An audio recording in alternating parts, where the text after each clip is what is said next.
শুক্রবারে যাই একটু কোনো মতে গোলগালে ইমামের পিছনে বসে যাইয়া হুজুর যদি বয়ানের মধ্যে একটু ওনাকে গায়ে লাগানোর মতো একটু আওয়াজ করে, হুজুরকে বাদ দিয়ে দিও, হুজুর এটা চলবে না, উনি হিট মেরে কথা বলে। তুমি হিট মারা কাম করো কেন? হুজুর সাধারণ ভাবে কইছে, তোমার গায়ে লাগলো কে? একজন এই মাথার তলে কে? কইছে কলা খাচ্ছি না। তার মানে যে উনি চুরি করে খাচ্ছে, তাই না? কইলাম আমি সাধারণ ভাবে, তুমি খ্যাটম্যাট করো কে? অপারেশন তো তারই হয়, বিস্ফোরা যার আছে, তোমার বিস্ফোরা আছে বিদায় আমার পোস্টার তোমার সেই কুকচিতি লাগছে। 54 বছর দেখছি, আমলিগও বলি না, বিএনপিও বলি না। আসেন, একমাত্র আল্লাহর সংবিধান ছাড়া শান্তি বাংলার জমিনে আসতে পারে? বলেন বলেন। বিএনপি হন, আমলিগ হন, আসেন কোরআনের সংবিধান নিয়ে আসেন। কোরআনের সংবিধান 90% মুসলমানের বাংলাদেশে কোরআনের সংবিধান বাস্তবায়ন করা কত সহজ, ওই সৌদি আরবে অত সহজ না। সৌদি আরবও 12 ভেজালি আছে, বহুত তালের ভেজাল আছে। বাংলাদেশের ভিতরে 90% মুসলমান এক প্ল্যাটফর্মে আসতে রাজি আছে। এই 90% মুসলমানদের ভিতরে আমলিগালারে কত পরামর্শ দিলাম, কয়েকটা সংবিধান সাংবিধানিকভাবে বাস্তবায়ন করো, জীবনে বাংলাদেশের থেকে পলাইয়ে কোনো দিক যাওয়া লাগবে না, আর কোনোদিনও তোমাদের সংসদ ছাড়া লাগবে না। একটা কথায় কান দিল, কাঠমৌলবি কি কয়, এই আমরা কাঠমৌলবি হয়ে গেছি, এবার উনি লোহা মৌলবি হয়ে গেছে। কোথায় গেলেন লোহা? ফাইনাল মাফার গেলেন কোথায়? পরামর্শ দিয়েছিলাম যে জাতীয় সংসদ থেকে নামাজের বিলটা পাশ করে বাধ্যতামূলক নামাজ আদায় করে নেন মুসলমানদের কাছে। وَإِذَا كَانَ أُمَرَاؤُكُمْ شِرَارَكُمْ وَأَغْنِيَاؤُكُمْ بُخَلَاءَكُمْ وَأُمُورُكُمْ إِلَى نِسَائِكُمْ فَبَطْنُ الْأَرْضِ خَيْرٌ مِنْ زَهْرِهَا أو كما قال عليه الصلاة والسلام سبحانك لا علم لنا إلا ما علمتنا إنك أنت العليم الحكيم رب اشرح لي صدري ويسر لي أمري واحلل عقدة من لساني يفقه قولي رب زدني علما اللهم بارك لنا في رجب وشعبان وبلغنا رمضان اللهم أرنا الحق حقا وارزقنا اتباعه وأرنا الباطل باطلا وارزقنا اجتنابه সকলে বলি আমিন।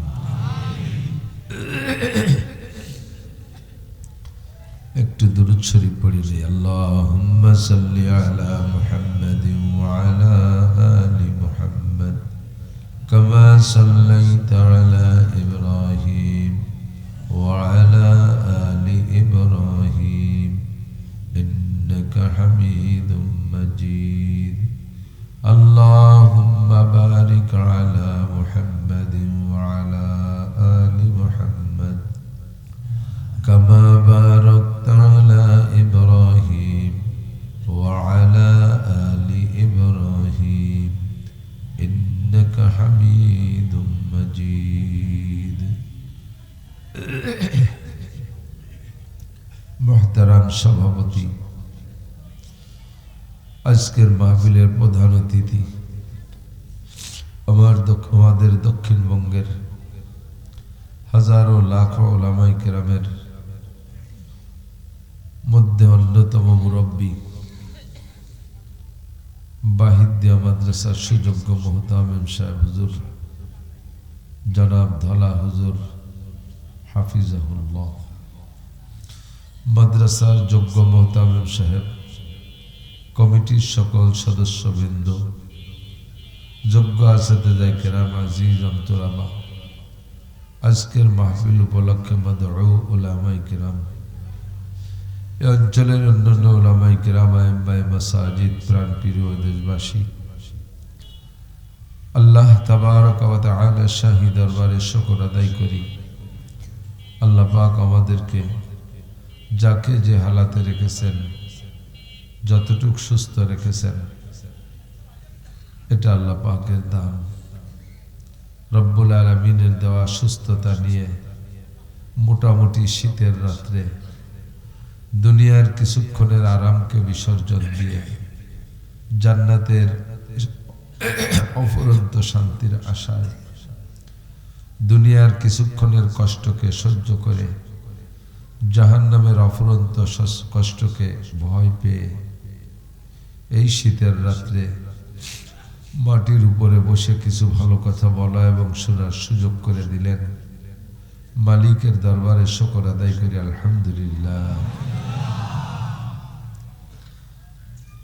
হযরত দালা হুজুর দাওয়াত বরকাতুহুল আলিয়া আমাদের সর্বোপরি মুরব্বী, আসন্ন জাতীয় সংসদ নির্বাচনের আমাদের এই অঞ্চলের প্রার্থী ও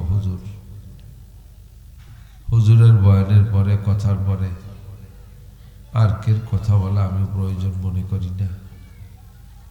তারপরে হুজুর বললেন আমাকে একটু সুযোগ দেন, আমি অল্প দু চার কথা বলে চলে যাই, পরে আপনি বলবেন।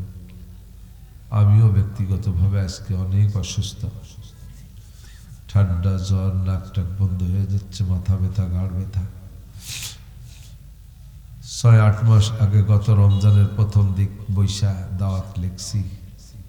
আজকে পর্যন্ত সুস্থ থাকবো কিনা, কালকেও কতটুকু ভালো থাকবো, এটা তো কেউই বলতে পারবে না। প্রত্যেকটা মাহফিল বক্তারা দাওয়াত লিখে, কর্তৃপক্ষ বক্তাদের জন্য দোয়া করে, বক্তারাও দোয়া করে, আল্লাহ যার কাছে যে দাওয়াতের ওয়াদা করেছে আমি যেন যথাযথ ওয়াদাটা পূরণ করে আসতে পারি, সেখানে গিয়ে কিছু হিদায়তি কথা বলতে পারি। মনে মনে প্রিপারেশন, প্রস্তুতি সকলেই আমরা নিয়ে রাখি, দোয়া করি।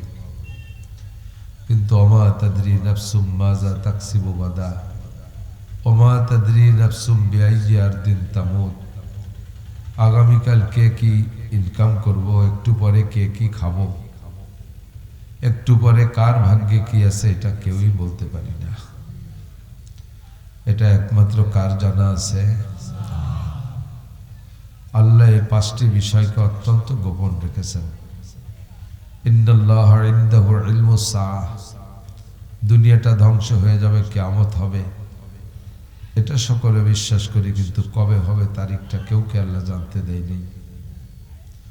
যে ইসরাফিল আলাইহিস সালামের সিংহার ফুঁকে দুনিয়া ধ্বংস হবে, সেই ইসরাফিল আলাইহিস সালামকে আল্লাহ পাক কোনো ডেট তারিখ বলে দিয়ে রাখে নেই, যে আমার মনে না থাকলেও তুমি ইসরাফিল মনে ফুটা দিয়ে দিয়ে জোরে সরে, এরকম কোনো ডেট আগের থেকে ওনারা লিখে টিকে দেয় নেই। উনিও ডেলি কয় আল্লাহ সময় হয়েছে নাকি ফু দেব, আল্লাহ কয় না দেয় নেই, ও সময় হয় নেই, সময় আছে, আর কিছুদিন বাকি আছে, আমি কব তারপরে ফু দিও। তবে ফু দেওয়ার আগের অবস্থা এমন হবে যে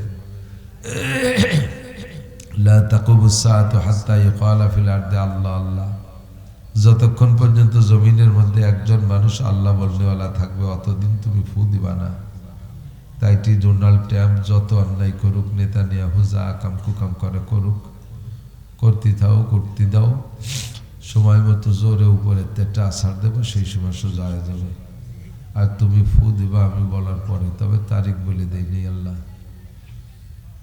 ওয়ায়ুনাজ্জিলুল গাইস, কোন মেঘে কবে বৃষ্টি নামবে, মিকাইল আলাইহিস সালাম বৃষ্টি নামায়, কিন্তু উনি বৃষ্টি নামানোর 1 সেকেন্ড আগেও জানে না যে কোন এলাকায় কোন সময় বৃষ্টি নামাইতে হবে।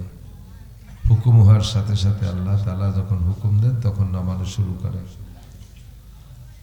ওয়ায়ুনাজ্জিলুল গাইস ওয়া ইয়ালামু মা ফিল আরহাম, কোন মহিলার পেটে বাচ্চা আছে আর নাই, কোন মহিলা গর্ভধারণ করার ক্ষমতা রাখবে কি রাখবে না, কার পেটে কয়টা বাচ্চা হবে, এটা একমাত্র আল্লাহ ছাড়া কেউ বলতে পারবে না। ওমা তাদরি নাফসুম মাজা তাকসিবু গাদা, 4 নম্বর, একটু পরে কে কি খাইবা আর কে কি ইনকাম করবা, এটা কেউ বলতে পারবে না, ওটা আল্লাহই ভালো জানে। 5 নম্বর, ওমা তাদরি নাফসুম বিআইয়ি আরদিন তামুত, কে কোন জায়গা কখন মারা যাবে এটাও কেউ কইতে পারবে না। এ খবর একমাত্র কার কাছে? আজরাইল আলাইহিস সালামও জানে না যে কাকে কবে কোন সময় মারতে হবে। যাকে মারার সময় হয় আল্লাহ হুকুম দেন আর তাকে সে জায়গা মেরে দেন। আমিও কতক্ষণ সুস্থ থাকবো, আপনি কতক্ষণ সুস্থ থাকবেন, কতক্ষণ বেঁচে থাকবো, বেঁচে থাকবেন বলতে পারবেন? কেউ পারবেন না। এখানে ওয়াজ শুনতে এসে বহু মাহফিল তো আল্লাহ করাইছে জীবনে, প্রায় 25, 26, 27, 28, 30 বছরই হতে লাগলো প্রায় ময়দানে। তো একটা দুটো মাহফিল তো করিনি, অনেক মাহফিলে দেখেছি শ্রোতা সামনে আসছে, জায়গায় স্টপ করছে, দোয়া করে ছেড়ে দিছি। ঘরে যাওয়ার পরে কিছুক্ষণের মধ্যে মাইক বেড়ে গেছে, শোক সংবাদ। খবর পেলাম লোকটা আমার সামনে বসে বয়ান শুনতেছিল।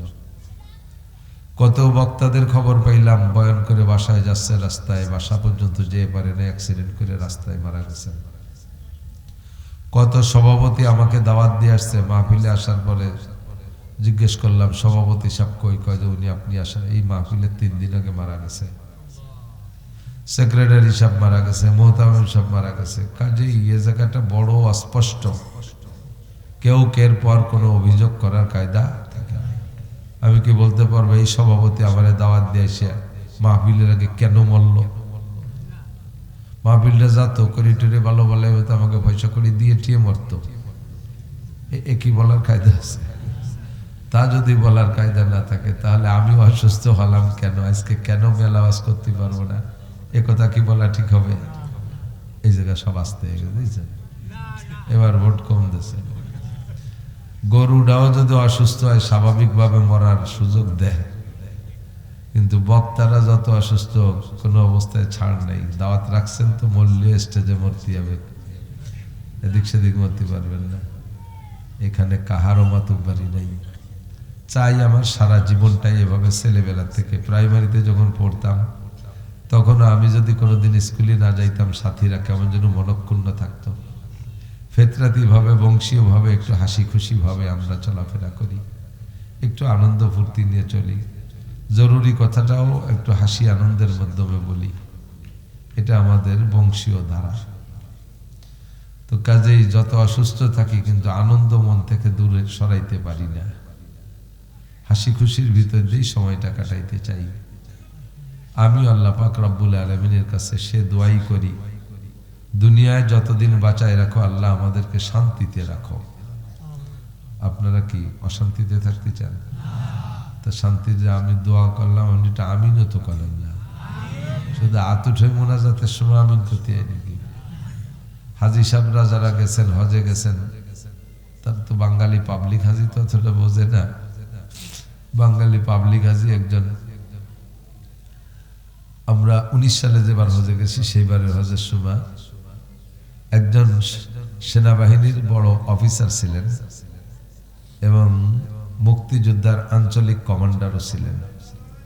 উনি ওই বছর আমাদের সাথে হজে গেছে, বুড়ো মানুষ। তা আমি আরাফাতের দিন ওনাকে ফোন দিছি, রেস্তায় মামা হয়। আমি বললাম মামা এই আপনি কোন জায়গায়, আরাফাতের মাঠের কোন জায়গায়? তো উনি কয় বাবা আমি 2 দিন আগে আরাফাতের মাঠের কাজ সারিয়েছি। 2 দিন আগে আরাফাতের মাঠের কাজ সারিয়েছি। একজন আমার কলেজ ওই দিন বাড়ি ভিড় হবে না, এই জন্য আপনি আগে আগে সারিয়েছেন। মানে ফজরের রক্ত আর ঘন্টা 2 আগে নামাজ পড়ি ফেলানোর মতো। এই হলো পাবলিকের হজ। এক পাবলিক হজ করে আইছে, আর একজন জিজ্ঞেস করছে হাজি সাহেব ও দেশে গেলেন কি দিয়ে কি বুঝলেন টজলেন? তো কয় কিছু বুঝি না, ওরা কি কয় শুধু আলহামদুলিল্লাহটা বাংলায় পড়লো তাই একটু বুঝলাম। মানে উনিও আলহামদুলিল্লাহ ভর্তি পারে, মনে হচ্ছে ওটা বুঝি বাংলায় পড়ছে। উমরা করছেন, আনছিলাম 2 কেজি ফুলা পানি খেয়ে মিলেছে। উমরা করছেন, হজে গেলে তো উমরাও করে। উমরা করছেন কয়টা? আনছিলাম 2 কেজি ফুলা পানি খেয়ে মিলেছে। 2 কেজি উমরা আনছিল। মানে জিজ্ঞেস করছে উমরা, উনি মনে হচ্ছে খুরমা। পাবলিক আছে, বহুত আছে এরকম। আগে ছিল ছোটবেলায় শুনতাম বোম্বাই আজি, বোম্বাই আজি নাম শুনছেন? আমি মনে হচ্ছে মোটা সোটা আবা গাবা, এই জন্য বোম্বাই আজি কয়। পরের ইতিহাস জানলাম যে না, ওই আগে তো পায়ে হেঁটে হজে যেত, ইন্ডিয়ার মধ্যে দিয়ে যাওয়া লাগতো, যাইতে যাইতে বোম্বাই পর্যন্ত যেত। ওই জায়গায় যে ওই পয়সা করি শেষ হয়ে যেত, অথবা হাঁটতে হাঁটতে কষ্ট হয়ে গেছে, পরে আর ওই বাসাটুক যেত না, ওই যাইতে ফিরে আসতো। তো বোম্বাইতে ফিরে আসার পরে ওনার নাম হলো বোম্বাই আজি।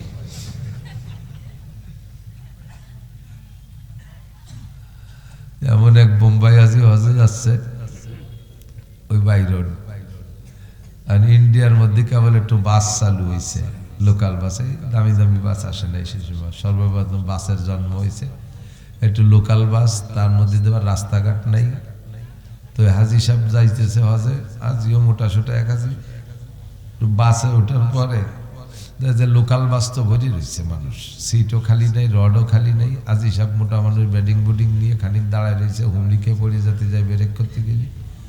এর মধ্যে এক সাধু, সেও মোটা এক সাধু, সে সিট পেয়ে বসে রয়েছে। তো এই বোম্বাই পর্যন্ত যাই এই সাধু বাসের মধ্যে হাজি সাহেবদের জিজ্ঞাসা, আপ কাহা যাওগে, কোথায় যাবেন ভাই? मैं मुसलमान हूँ, मैं हज करने को मक्का जाता हूँ। আমি তো মুসলমান, হজের জন্য মক্কা যাচ্ছি। তো সাধু হিন্দু হলেও মুসলমানদের হজটা শুনে মোটামুটি একটু দুর্বল হয়েছে। तो बोलते आप सीट नहीं पाया, सीट पर नहीं, कि नहीं सीट नहीं मिला, तो मेरे गोद पे बैठ जाओ, আমার কোলের মধ্যে বসেন। তো সাধুও মোটা সোটা সাধু, বুড়ি টুড়ি আছে, দাঁড়িয়ে দিয়ে বস দিয়ে একেবারে হুমলো সুমলো। আজ হিসাবের গায়ে প্রায় 180 কেজি ওজন, বইছে সাধুর কোলে। বাসে যখন খাদের মধ্যে যে ধুলুম দিয়ে পড়ে আর যাতা লাগে, আর হাজি সাহেবের তো অসুবিধে নেই, নিচেই মোটা রান, ফোম ফোম বাপ, প্যাট আছে পিছনে, গদি গদি বাপ। হাজি সাহেব ওই জাকিতি আরো ভালো ঠেয়ার শকর আদায় করে, ইল্লাল্লাহ হক মক্কায় যাই। উনি খুশিতে শকর আদায়, ইল্লাল্লাহ হক মক্কায় যাই। আর সাধু তলের থেকে হরি কৃষ্ণ কষ্ট পাই, হরি খাই ইল্লাল্লাহ হক মক্কায় যাই, ওকে হরি কৃষ্ণ কষ্ট পাই।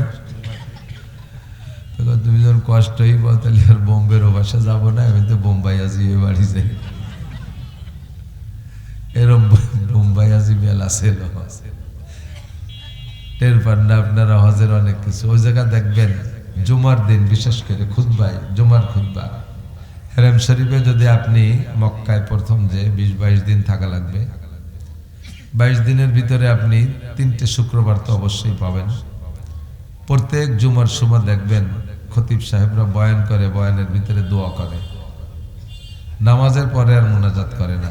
জুমার নামাজের পরে যত জরুরি হোক মুনাজাত জুমার নামাজের পরে করে না, ওই খুতবার ভিতরে দোয়া করে, আল্লাহুম্মা ইজ্জিল ইসলাম ওয়াল মুসলিমিন, আল্লাহুম্মা আনসুরিল ইসলাম ওয়াল মুসলিমিন, আখজুলিল কাফারাত ওয়াল মুবতাদিয়াত ওয়াল ইয়াহুদা ওয়ান নাসারা ওয়াল মাজুস ওয়াল হুনুদ ওয়াশ শুয়ুঈন।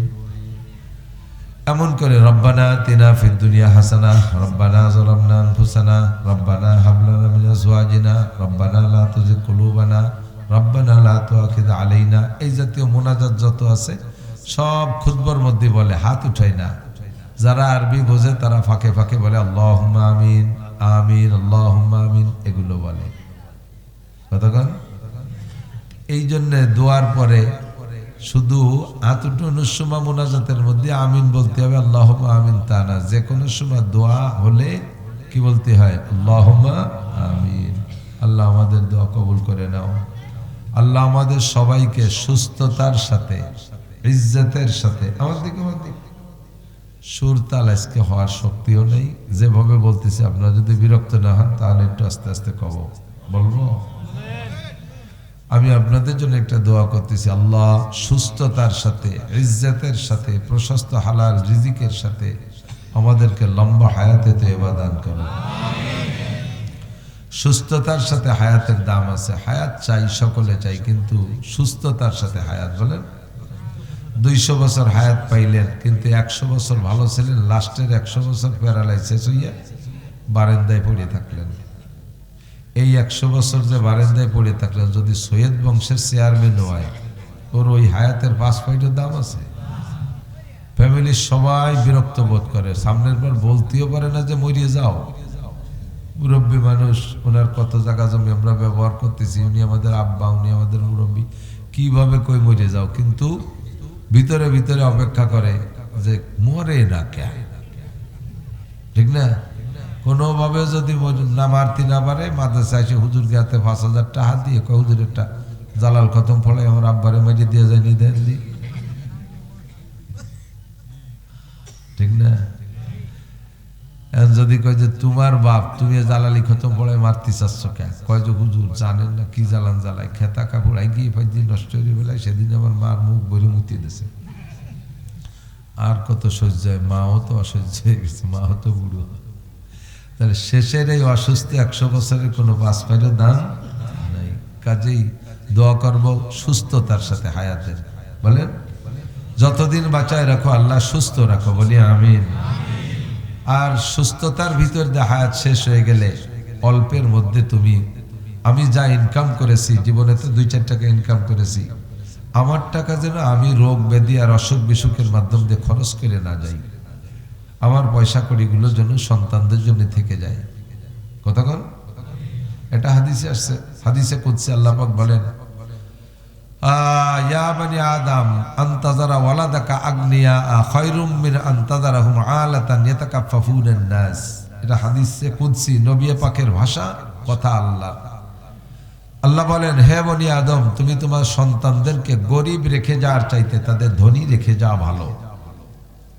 তাদেরকে ফতের ফকির বানাইয়া, কেউ নিজে সন্ন্যাসী সাজলে কিছু কামাই করবো না, দুনিয়ার কিছু করবো না, এটা করবো না, ওটা করবো না, সে শেষমেশ কতগুলো ফুটোয় ধুয়ে গেলে সাল মাইয়া সেগুলো ভাঙ্গা থালাতে দিয়ে নামাই দিয়ে গেলে বাবা দোয়া করলাম তোমরা যেন জীবন বইরে ভিক্ষে করে খাতি বানো, আল্লাহ যেন তোমাদের ভিক্ষের অভাব না রাখে, এ দোয়া করা যাবে না। খায়রুম মিন আনতাজারাহুম আলাতান ইয়াতাকাফফুনান নাস, সন্তানদেরকে অভাবে ভিক্ষাবৃত্তির মধ্যে না রেখে তাদেরকে সম্পদশালী করে রেখে যাওয়াটা বেশি উত্তম। এ ব্যাপারে আমরা সকলেই চেষ্টা করব। বাকি আমার জিন্দেগি ভরে যা কামাই করছি, শেষকালে আল্লাহ তাআলা এমন একটা মরণ ব্যাধি দিলেন যেই ব্যাধিতে আমার সংসারে সব চুষে দিয়ে যেতে পারে। জায়গা বেচে, নগদ টাকা শেষ, জায়গা জমি, ঘর বাড়ি, গরু বাছুর সব শেষ, ঘর বাড়ি বেচে, তারপরে জায়গা জমি যা ছিল সব বেচে, ট্রিটমেন্ট হয় না। যতক্ষণ মানুষ বেঁচে থাকে ততক্ষণ তো পরিবারের সদস্যরা তারা বাঁচানোর জন্য যথোপযুক্ত চেষ্টা করে, করে কি করে না? তো এমন যেন না হয় যে আমার ইনকামটা আমার পিছনেই খরচ হয়ে যাক। আল্লাহ এতদিন হায়াত দাও, যে হায়াতটা আমার জিন্দেগিতে মানুষের উপকারে আসে, তোমার দিনের উপকারে আসে। যে সুবা আমার হায়াতের দ্বারা মানুষের ক্ষতি হবে, তোমার দিনের উপকার না হলেও মানুষের ক্ষতি হবে, পরিবারের সদস্যদের ক্ষতি হবে। আল্লাহ এমন হায়াত আমি চাই না। আমি যেন কাহারও উপরে বোঝা হয়ে না উঠি, আমার পেশাব পায়খানা যেন কাহারও ঘরে ফেলাইয়া সাফ করা না লাগে, আমার যেন মুখে তুলে উঠে খানা খাওয়ানো না লাগে, আমার যেন হাসপাতালে আইসিইউতে লম্বা টাইম রেখে হাজার হাজার লাখ লাখ টাকা খরচ করানো না লাগে। আল্লাহ তুমি এতদিন হায়াত দাও, এভাবে আমাকে হায়াত দাও যে হায়াতটা সুস্থতার সাথে আমি বেঁচে থাকতে পারি, আর হায়াত শেষ হয়ে গেলে অল্পের মধ্যে আমাকে ইমানের সাথে রহমতের কোলে তুলে নিও, বলি আমিন। আপনারা কি এভাবে একমত? সুস্থ আছেন কিন্তু কি বলে, হ্যাঁ সুস্থ আছেন কিন্তু অভাব, চরম অভাব, অভাবের জ্বালায় কি কার কি ধরবেন, মারবেন, খাবেন, চুরি আনবেন, পেঁয়াজ চুরি আনবেন, ধান চুরি আনবেন, পাট চুরি আনবেন, মুরগি চুরি আনবেন, পরের কদু চুরি আনবেন, এই সমস্ত চুরি চুট্টামি পর্যন্ত সুদিয়ে কারবার করা লাগে, মানুষের কাছে ভিক্ষে খয়রাত করা লাগে। এরকম অভাব আল্লাহ দিও না, তুমি প্রশস্ত হালাল রিজিকের সাথে আমাদের লম্বা হায়াত দান করো, বলেন আমিন। সুস্থতাও আছে, হায়াতও আছে, কিন্তু জিন্দেগিতে এমন একটা আকাম করে ফেলাইছেন যে মানুষের সামনে মুখ দেখানো যায় না। রাস্তা দিয়ে হাঁটতে গেলে কয় যে এই যে যাইতেছে সেই নুচ্ছ, এই যে সেই চোর যায়। তাহলে হাটে বাজারে যেখানে যাবেন মানুষ এভাবে খেপাই নিয়ে বেড়াবে, ঠাট্টা করবে, বিদ্রুপ করবে, এরকম হায়াতও চাই না। যতদিন আল্লাহ বাঁচায় রাখে যেন ইজ্জতের সাথে রাখে, বলেন আমিন। সবাই সেভাবে হায়াত চাইবেন। তো দুনিয়ায় শান্তি দুইটা জিনিসের নাম, কয়টা জিনিস? আপনারা শান্তি চান তো নাকি এবার আমি সাদিয়ে সুদিয়ে শান্তি চাচ্ছি? সবাই শান্তি চান তো? আপনারা চান না চান, আমি শান্তি চাই। আল্লাহ শান্তি চাইতে শিখাইতেছে। কোরআন শরীফের আয়াত কি? রব্বানা আতিনা ফিদ দুনিয়া হাসানাতাও ওয়া ফিল আখিরাতি হাসানা ওয়া কিনা আযাবান নার। আতিনা ফি দারে দুনিয়ানা হাসান আতিনা ফি দারে উকবানা হাসান। দুনিয়ায়ও শান্তি চাই, আখিরাতেও শান্তি চাই, কোন জায়গা কান্তি চাই না। শান্তি চান না কান্তি চান? কান্তি চান না শান্তি চান? শান্তি চাবেন। আল্লাহ শিখিয়ে দিয়েছে শান্তি চাইতে, কেন আমি অশান্তি যাব? সারা দুনিয়ায় যত মখলুক আছে সমস্ত মখলুক যারা প্রাণী জগৎ সকলেই খায়, পিপিলিকায়ও খায়। চেই পোকাটা হাতের সিপা চাপায় চুলকনি হলে ওর মধ্যে পোকা হয় না ছোট ছোট, এটাকে চেই পোকা বলে। এই চেই পোকাও খায়। সকলেই খায়, তো খাওয়ায় কে? আল্লাহ। ওমা মিন দাব্বাতিন ফিল আরদি ইল্লা আলাল্লাহি রিজকুহা। যারা যতটুকু সুখ শান্তিতে আছে, যারা যা খাচ্ছে, সব খাবার আসমান থেকে আসে। অফিস সামাই রিজকুকুম ওয়া মা তুআদুন। তোমাদের জন্য সব রিজিক আসমান থেকে যায়। আসমান থেকে যায় কেন? আসমান রিজিকের মালিক কে? আল্লাহর অবস্থান কোথায়? আরশে আজিমে। বলেন কোথায়? কখনো বলবেন না আল্লাহ সব জায়গা আছে। আল্লাহ সব জায়গা আছে কথা বললে আল্লাহকে পায়খানার মধ্যে থাকানো লাগে। সব জায়গার মধ্যে পায়খানা এক জায়গা না, তাহলে সব জায়গা আছে তার মানে কেলা পায়খানার মধ্যে আছে। সব জায়গার এক জায়গা বেশ্যাখানা না? দুনিয়ার সব জায়গার এক জায়গা কি বেশ্যাখানা আল্লাহর জায়গা না? তাহলে সব জায়গা আল্লাহ আছে মানে বেশ্যাখানায় আল্লাহ আছে। মদের আড্ডাও কি দুনিয়ার জায়গা কি না? সব জায়গা আছে মানে আল্লাহ মদের আড্ডায় আছে, তাই নাকি? বাউল গান ফাউল গান কে আড্ডার মধ্যে আল্লাহ তাই। জারি যাত্রা, করসা, গাজীর গান, গুণযাত্রা, মমতাজ মনির খান আলমগীরের গানের আড্ডা, তারপরে ওই যে লালন শাহর গানের আড্ডা, এই সমস্ত আজে বাজে ভণ্ডকে আড্ডার মধ্যে আল্লাহ থাকে নাকি? আল্লাহর ক্ষমতা সব জায়গায় বিরাজমান, এ কথা বলতে হবে। তবে আল্লাহ নিজেই বলেন আমি আরশে আজিমে থাকি। আল্লাহর অবস্থান কোথায়? আরশে আজিমে। তা আরশ কি মাটির নিচে না উপরে? আর রুজির মালিক কে? তাহলে রুজি আসলে কোত্থেকে আসবে? উপর থেকেই আসবে। কোত্থেকে? তোমাদের জন্য যা ওয়াদা করা হয়েছে আর তোমাদের জন্য রিজিকের ব্যবস্থা আসমান থেকে আসে। ভালো করে বুঝে নেন, আমার কষ্ট হইলেও আপনারা একটু খেয়াল করেন। জমিনের উপর দিয়ে যারা হাঁটাচলা করে এমন কেউ নাই যে রিজকুহা আলাল্লাহ, তার রিজিকের জিম্মা আল্লাহর উপরে। আল্লাহর উপরে সকলের রিজিকের জিম্মা। কথা বলেন ঠিক না? বিশ্বাস হয়? কথা কন না কেন? সত্যি। আমার যে কটা ছেলে মেয়ে হয়েছে একে খাওয়ায় কেডা? আর যে কটা অতি দেন নাই তারাও যদি হতো তাকেও খাওয়াতো কেডা? তাহলে তাকেও যদি আল্লাহ খাওয়াতো সে কটারে ঠেয়ালেন কে? দুনিয়ার প্রযুক্তি ব্যবহার করে সে কটারে আসতে দিলেন না কে? আপনি এই জায়গায় ইমান নষ্ট হয়ে গেছে, ইমান মাইর খাইছেন। আপনি চিন্তা করতে এত জাল মাই হলি খাওয়া মানি কোন দিয়ে একটু যারা জায়গা ঘর বাড়ি এর মধ্যে থাকবে কোন জায়গা ওই সাইডে একটা অথবা দেড়টা অথবা দুটিয়া। দেড়টা মানে একটা হওয়ার সময় ঠ্যাং একখান হইনি, হাত একখান হইনি, চোখ একটা কানা, কান একখান ভাজা ভিটের মতো কুড়া মোড়া হয়ে রয়েছে, গড়ে আইতকোন আর একটা পুরোপুরি, এই যে দেড়টা। কেন আপনার এত এত বুদ্ধিমানতি হয়েছে কেনা? আপনি খাওয়ান না আল্লাহ খাওয়ায়। আল্লাহ কয় নাহনু নারযুকুকুম, কোরআন শরীফের আয়াত, নাহনু নারযুকুকুম, তোমাদের রুজি আমি দেই। নাহনু নারযুকুকুম ওয়া ইয়াহুম, আর যারা পরবর্তীতে আসবে তাদের রুজিও কার হাতে? মুরব্বীরা সাক্ষী দেন, আমার চেয়ে বয়স বেশি যারা এবং আমার সমসাথী যারা, আমার বয়স ৫৬-৫৭ হতে যাচ্ছে। বাংলাদেশ স্বাধীনের ৬৯ আমার জন্ম, তারপরে তো যে কয়দিন হয়েছে আর কি।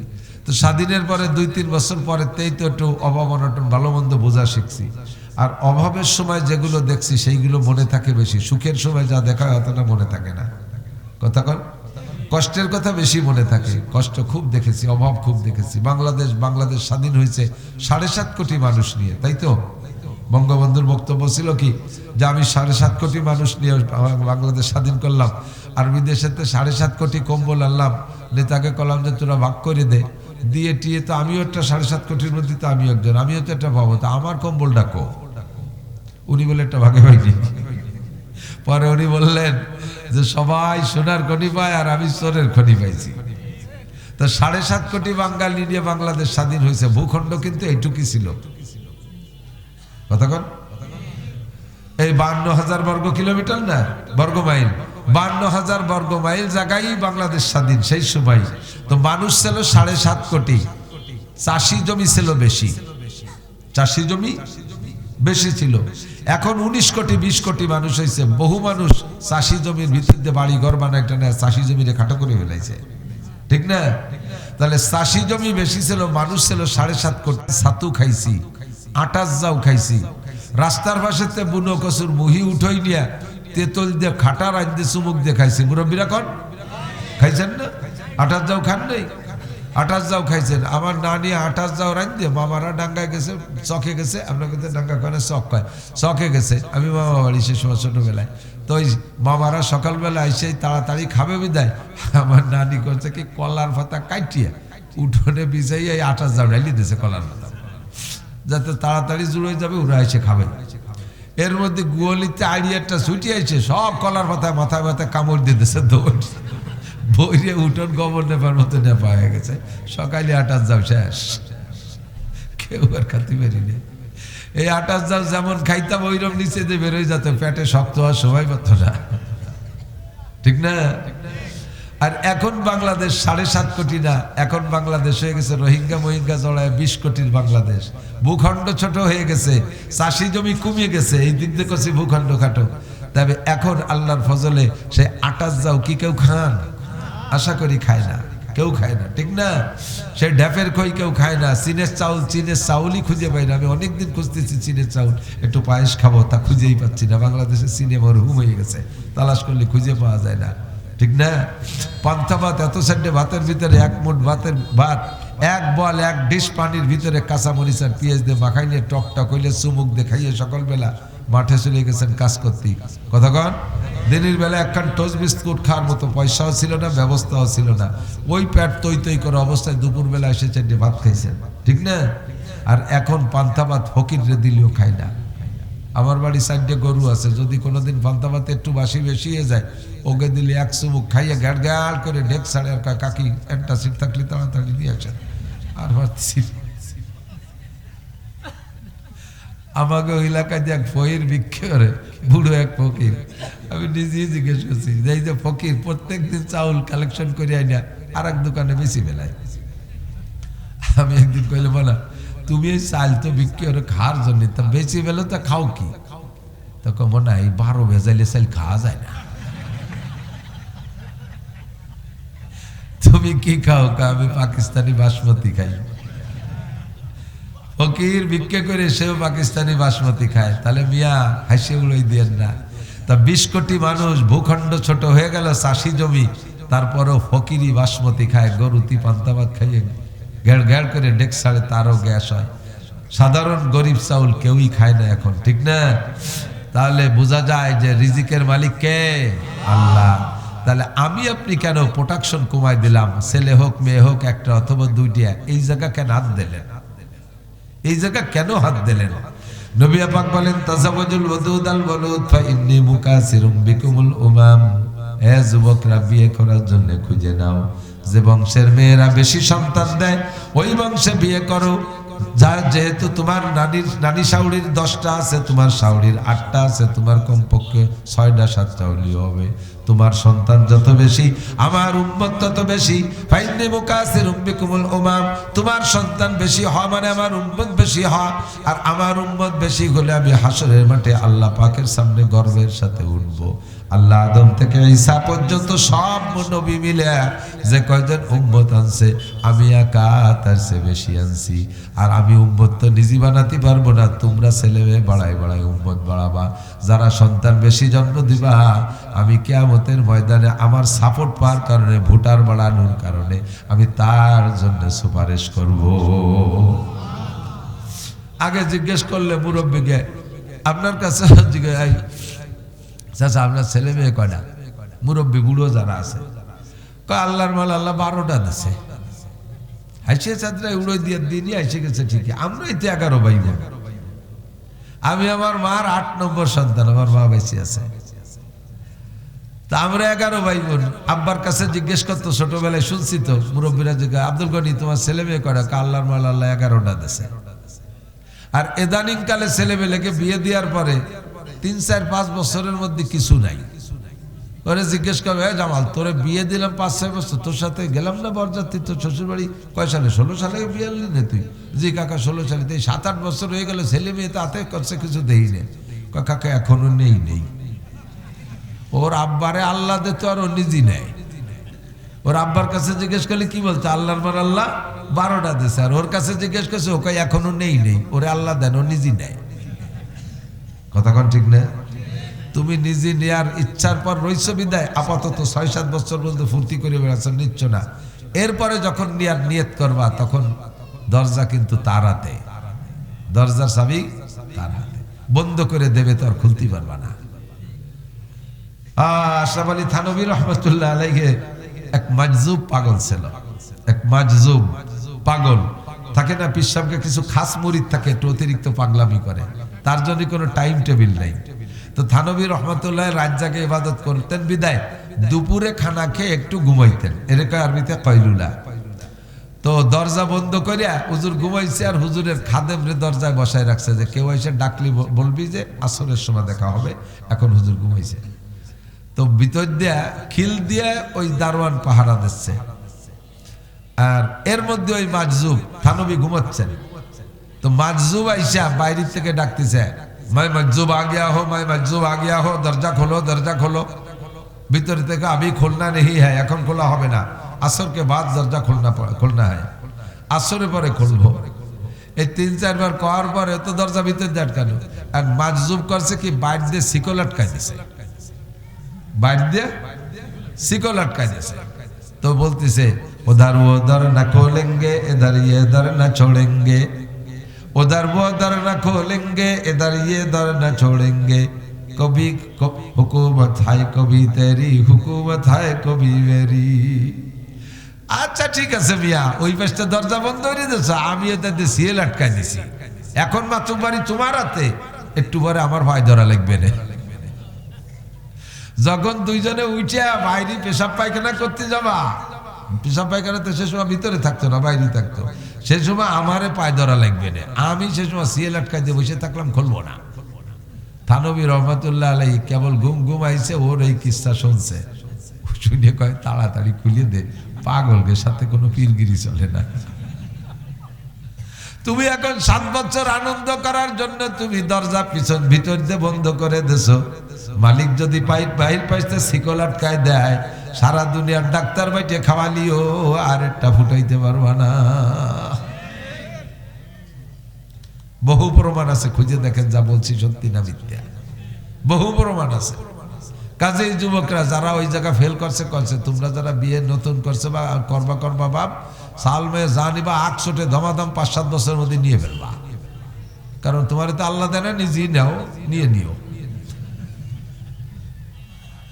প্রথম সময় সন্তান আব্বা মা জুয়ান থাকতেই সেগুলো বড় হয়ে যায়, তাদেরকে লেখাপড়া শেখানো যায়, তাদের ভূত ভবিষ্যৎ নিয়ে ভাবা যায়, তাদের একটা ভবিষ্যৎ দেখে যাওয়া যায়। আর তুমি বুড়োকালে যাই একটা নিলে, তোমার হাঁটু দুর্বল হয়ে গেছে, এর মধ্যে সেটা এখনো সাবালেগ হয়ে পারি নাই, এর মধ্যে তুমি দম করে চলে গেলে বয়সের কারণে, আর ওইটা কোন দিক যাবে, তোমার বুড়োকালে ওই এতিমটার কি উপায় হবে? এই জন্য বেঁচে, বাকি হায়াতের মালিক আল্লাহ, আমাদের ফিকিরটা এরকমই থাকতে হবে, কথা কোন ঠিক না? রিজিকের মালিক কে? খাওয়ায় কে? শান্তির মালিক কে? আল্লাহু আকবার। কাজেই যা কিছু চাইবো, ওয়াইজা সালতুম ফাসআলুল্লাহ, চাইতে হলে কার কাছে? আল্লাহর কাছে শান্তি যাব। আপনি শান্তি চান তো? আমি শান্তি চাই। শান্তি 2 জিনিসের নাম, বলেন কয় জিনিস? 2টা জিনিসের মধ্যে শান্তি, টোটাল শান্তি 2 জিনিসের মধ্যে সীমাবদ্ধ। জানেন না কি কি? 2টা জিনিসের একটা হলো রিজিক, একটা কি? রিজিক। রিজিক মানে খালি ভাত না। আমার মানবিক জীবনে, এই পার্থিব জীবনে চলতে যাহা কিছু লাগে, ভাত, রুটি, পিঠা, ফল, ফ্রুট, মিষ্টি, ডিম, আন্ডা, গোশত, মাছ, কাপড় চোপড়, মোটরসাইকেল, বাইসাইকেল, প্রাইভেট কার, দালান, কোঠা, গাড়ি, বাড়ি, সোনা, দানা, যা কিছু লাগবে সব কিছুর নাম রিজিক। সব কিছুর নাম রিজিক। এই পর্যাপ্ত থাকা, এইটা পর্যাপ্ত থাকা এবং ক্রয় ক্ষমতার মধ্যে থাকা, এলো সুখের অর্ধেক। আর অর্ধেক কি? আর অর্ধেক হলো দুশ্চিন্তা মুক্ত নিরাপদ জীবন যাপন করা। আমাদের যে সকল নেতারা গত টার্মে ছিলেন, আপাতত তারা দেশে নেই, তাদের কিন্তু ওইগুলোর অভাব ছিল না, এখনো অভাব নেই। লাখ লাখ কোটি কোটি টাকা। আমি বাংলাদেশের কোন একজনের খবর শুনছি, যিনি এখন জেলে আছেন, উনার একটা ট্যাবলেট কিনে খাইতেও জেলারের কাছে বলা লাগে যে আমার জন্য একটা ট্যাবলেটের ব্যবস্থা করে দেন। অথচ উনার ইন্ডাস্ট্রিতে চাকরি করে, বাহিরে উনার বহুত ইন্ডাস্ট্রিজ আছে, উনার ইন্ডাস্ট্রিতে চাকরি করে 5 লাখ 6 লাখ টাকা বেতন নিয়ে যাচ্ছে, আর উনি জেলখানার মধ্যে একটা ট্যাবলেট জেলারের কাছে থেকে খয়রাত করে খাওয়া লাগতেছে। কতক্ষণ? রিজিকের অভাব নাই, সব কিছু আছে, কিন্তু নিরাপদ জীবন ব্যবস্থা নাই। আল্লাহ পাক বলেন দুইটা জিনিসের মধ্যে তোমার জাগতিক শান্তি তুমি আমার কাছ থেকে চেয়ে নাও। আতিনা ফি দারে দুনিয়ানা হাসান, আতিনা ফি দারে উকবানা হাসান, রব্বানা আতিনা ফিদ দুনিয়া হাসানা ওয়া ফিল আখিরাতি হাসানা ওয়া কিনা আযাবান নার। আল্লাহ দুনিয়ার জীবনে এই দুইটা জিনিসের মধ্যে শান্তি তুমি দুইটা জিনিসই আমাকে দান করো, আখেরাতেরও শান্তি তুমি আমাকে দান করো। আখেরাত দুনিয়ায় একই ব্যক্তির ভিতরে একই টাইমে সুখ শান্তিও ঢুকতে পারে, আবার তাৎক্ষণিকভাবে অশান্তিও আসতে পারে। একই 70 বছর হায়াতের ভিতরে কিছু টাইম সুখ আর কিছু টাইম দুঃখ এমন হতে পারে। একই দিনের ভিতরে সকাল বিকাল সুখ শান্তি আর অশান্তি ঢুকে পড়তে পারে কি পারে না? সকালে সুখ বিকেলে অসুখ, সকালে সুস্থ বিকেলে অসুস্থ, সকালে শান্তি বিকেলে অশান্তি, সকালে প্রাচুর্যতা বিকেলে অভাব, একই দিনের মধ্যে এরকম আসতে পারে। আর আখেরাতে যায় সব ভাগ হয়ে গেছে। একবার যদি শান্তির মধ্যে ঢোকে জীবনে অশান্তি দেখবে না, আর একবার যদি অশান্তির মধ্যে ঢোকে জীবনে কোনোদিন শান্তির মুখ দেখতে পারবে না। ফি নারি জাহান্নাম খালিদিনা ফিহা আবাদা। আখিরাতের অশান্তি জাহান্নাম, এক সেকেন্ডের জন্য বের করা হবে না। আখিরাতের চিরশান্তি জান্নাত, জান্নাতিন তাজরি মিন তাহতিহাল আনহারু খালিদিনা ফিহা আবাদা রাদিয়াল্লাহু আনহুম ওয়া রাদু আন। তোমাদের পর আল্লাহ সন্তুষ্ট হইয়া চির জান্নাত দিয়েছে। আমাল হায়াতুদ দুনিয়া ইল্লা কালিল ওয়া ইন্নাদ দারাল আখিরাতা লাহিয়াল হায়াওয়ান। আখিরাতের জিন্দেগি অফুরন্ত জিন্দেগি, সুখ অফুরন্ত অসুখ অফুরন্ত, দুনিয়ার সবগুলোই ফুরন্ত। সুখ কিছুক্ষণের জন্য, অসুখ কিছুক্ষণের জন্য। কথা বলেন, সকালে অসুস্থ বিকেলে সুস্থ, সকালে শান্তি বিকেলে অশান্তি, হয় কি হয় না? কথা বলেন। এবছর ভালো আগামী বছর খারাপ, পরের বছর ভালো আবার পরের বছর খারাপ, এরকম এলোমেলো হয় কিনা? এক বছর পেঁয়াজের দাম ৬,০০০ টাকা, আর এক বছর পেঁয়াজের দাম ১১০০ টাকা। 3 আট আছে, এক আট আগে পেঁয়াজের দাম ৬,০০০ টাকা, পরের আটে শুনি যে ১৩০০ টাকা। এ মাথায় টাটা পড়ার কায়দা না। যে লোক আগের আটে ৬,০০০ টাকায় দিয়ে পেঁয়াজ কিনছে, পরের আটে যদি ১৩০০ টাকা তার বেচতে হয়, তাহলে মনকে কয়টা লাভ? ঘর বাড়ি পুঁজি সালাদ ধরে টান দেয় নাম দুনিয়া। তো দুনিয়া আবার দুইটা জিনিসের মধ্যে শান্তি, একটা হলো পর্যাপ্ত রিজিক, আর একটা হলো আবার নিরাপদ জীবন ব্যবস্থা। 1 কোটি 10 কোটি টাকা ঘরের মধ্যে রাইখা বস্তা ভরে টাকা মানুষের সামনে দিয়ে ওপেনে নিয়ে আসবো, আমার দিকেও ফিরেও তাকাবে না। 10 কোটি টাকা ঘরের মধ্যে রাইখা দরজা খুলে দিয়ে ঘুমায় থাকবো, রাতের বেলা কোনো দুলোভাই আইসা ডাক দেবে না, হে শালা কোথায় আসিস টাকা বেলা, এ বলে কেউ ফিরে তাকাবে না। সুন্দরী যুবতী মেয়ে রাতের অন্ধকারে 10 কিলোমিটার হাঁপাত হেঁটে মামা বাড়ি চলে যাবে, রাস্তায় কোনো যুবক ছেলে তারা কিক মারবে না, কুক মারবে না।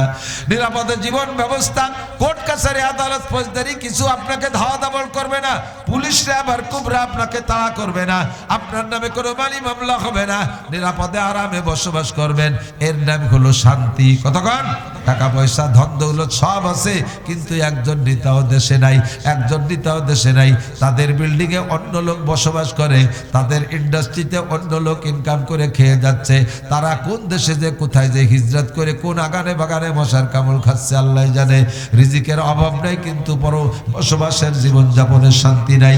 আল্লাহ পাক রব্বুল আলামিন বলেন, এই দুইটি শান্তি পাইতে হলে পরামর্শ আমার থেকে নাও। শান্তি পাইতে হলে পরামর্শ কার থেকে? একটু বলেন না কার থেকে? আমার ধলা হুজুরে ভোট দিয়েও শান্তি পাওয়া যাবে না, কালা হুজুরে ভোট দিয়েও শান্তি পাওয়া যাবে না।